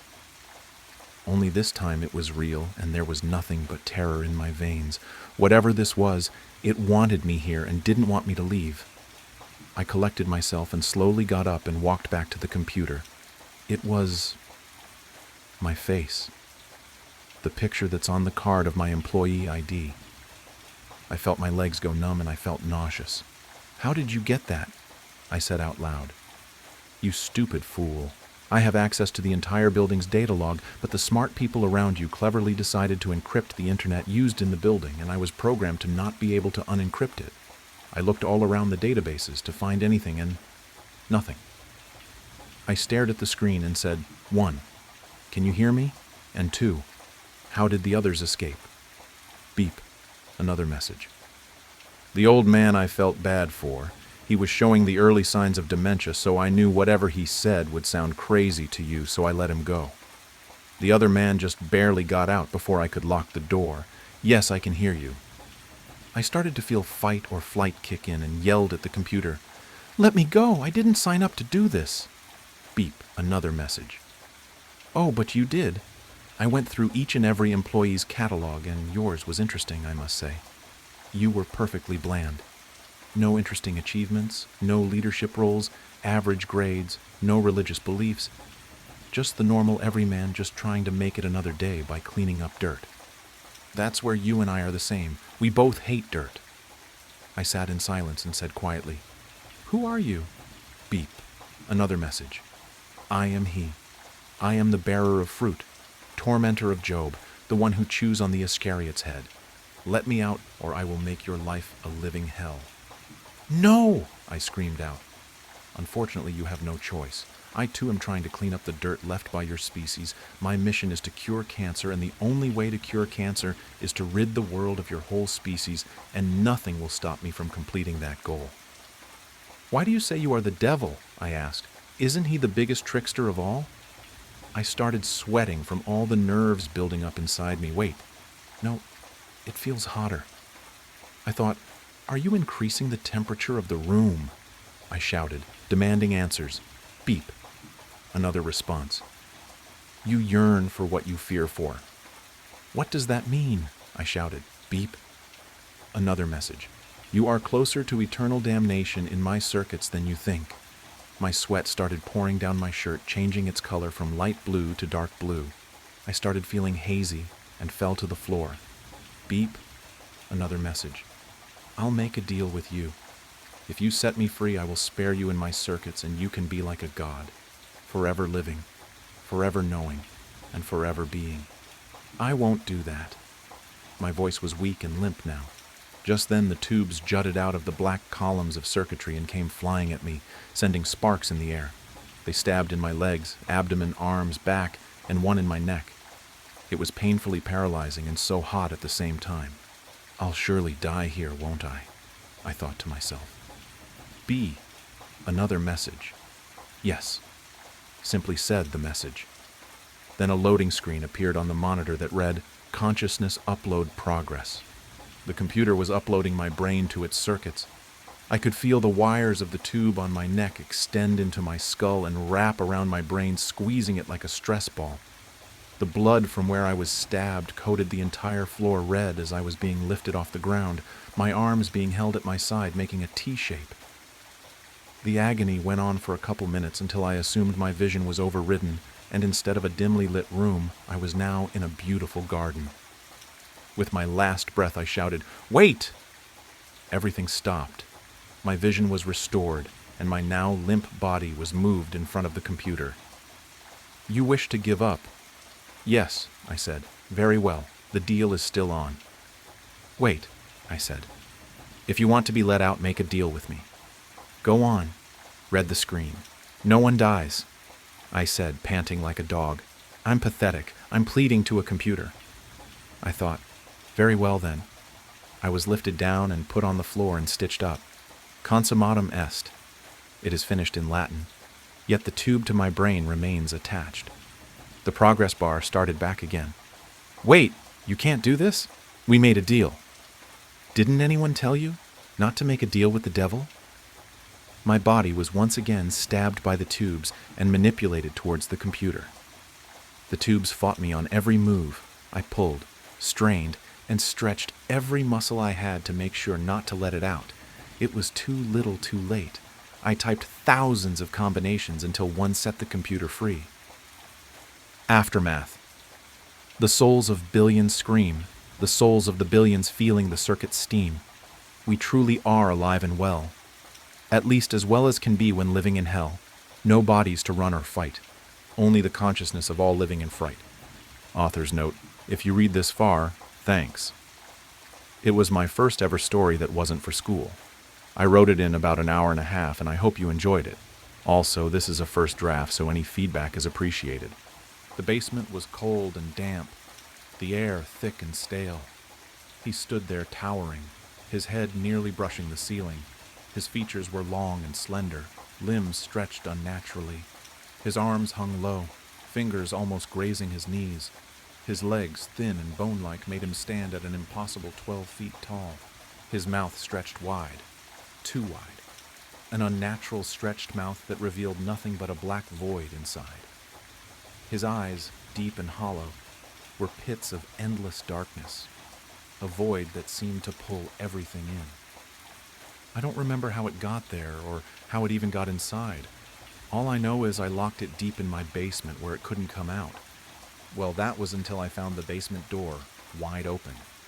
"Hello," I said, staring into the dark basement that yawned open before me. My voice felt small, swallowed by the shadows below. Fear crawled up my throat, thick and sour like I might throw it up. I slammed the door shut, my hands shaking. Then I heard it. Soft, rattling noises from the kitchen. Gentle, deliberate, like something was moving in there. Something was in the house with me. I moved deliberately, each step slow and careful. My breath caught in my throat. I watched my surroundings, making no noise as I crept toward the kitchen. And then I saw it. The creature from my basement stood at the sink, its towering frame hunched awkwardly beneath the ceiling. It stared out the window, motionless, its long, slender limbs hanging at its sides. It didn't move. It didn't make a sound.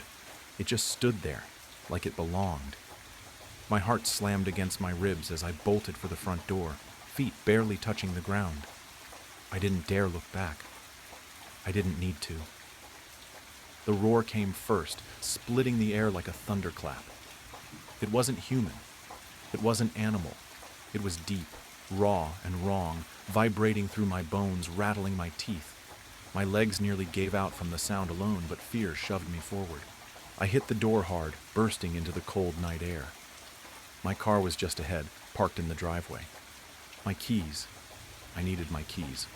My hand dove into my pocket, fingers trembling as I fumbled them out. Behind me, the door exploded open with a splintering crack. Heavy, unnatural footsteps pounded against the ground. Fast, too fast. I didn't have to see it to know it was coming. I could feel it closing the distance. I reached the car, yanked the door open, and threw myself inside. My hands shook so badly the keys slipped from my fingers and hit the floor mat. No, no, no. I grabbed them again, forcing the key into the ignition. The engine sputtered, coughed, the sound of death. The creature lunged from the doorway, its long, bony limbs propelling it forward in a blur of twisted movement. It was nearly to the car. The engine roared to life. I slammed the gear into reverse, tires squealing as I stomped the gas. The car jolted backward, throwing me against the seat as the creature lunged, just barely missing the hood. Its empty black eyes locked onto mine for a split second, burning into me before I peeled out of the driveway. I didn't stop. My foot stayed pressed to the floor, the car flying down the long, dark street. The night swallowed everything around me, but I didn't care where I was going, as long as it wasn't back there. Days passed. I barely slept, holed up in a cheap hotel on the edge of town. The room smelled like old cigarettes and stale air, but it didn't matter. It had 4 walls and a locked door. Every night I checked the window, just to be sure. That night was no different. I pulled back the curtain, heart already racing before I even looked. The parking lot below was empty, streetlights flickering weakly against the dark. For a second, I let myself believe I was safe. Then I saw it. Beyond the lot, past the stretch of cracked asphalt and the rusted chain-link fence, the woods began, thick black trees rising like jagged teeth. And there, just at the edge where the trees met the night, it stood. The tall, twisted figure. It didn't move. It didn't blink. It only stared, watching me from the shadows. It found me.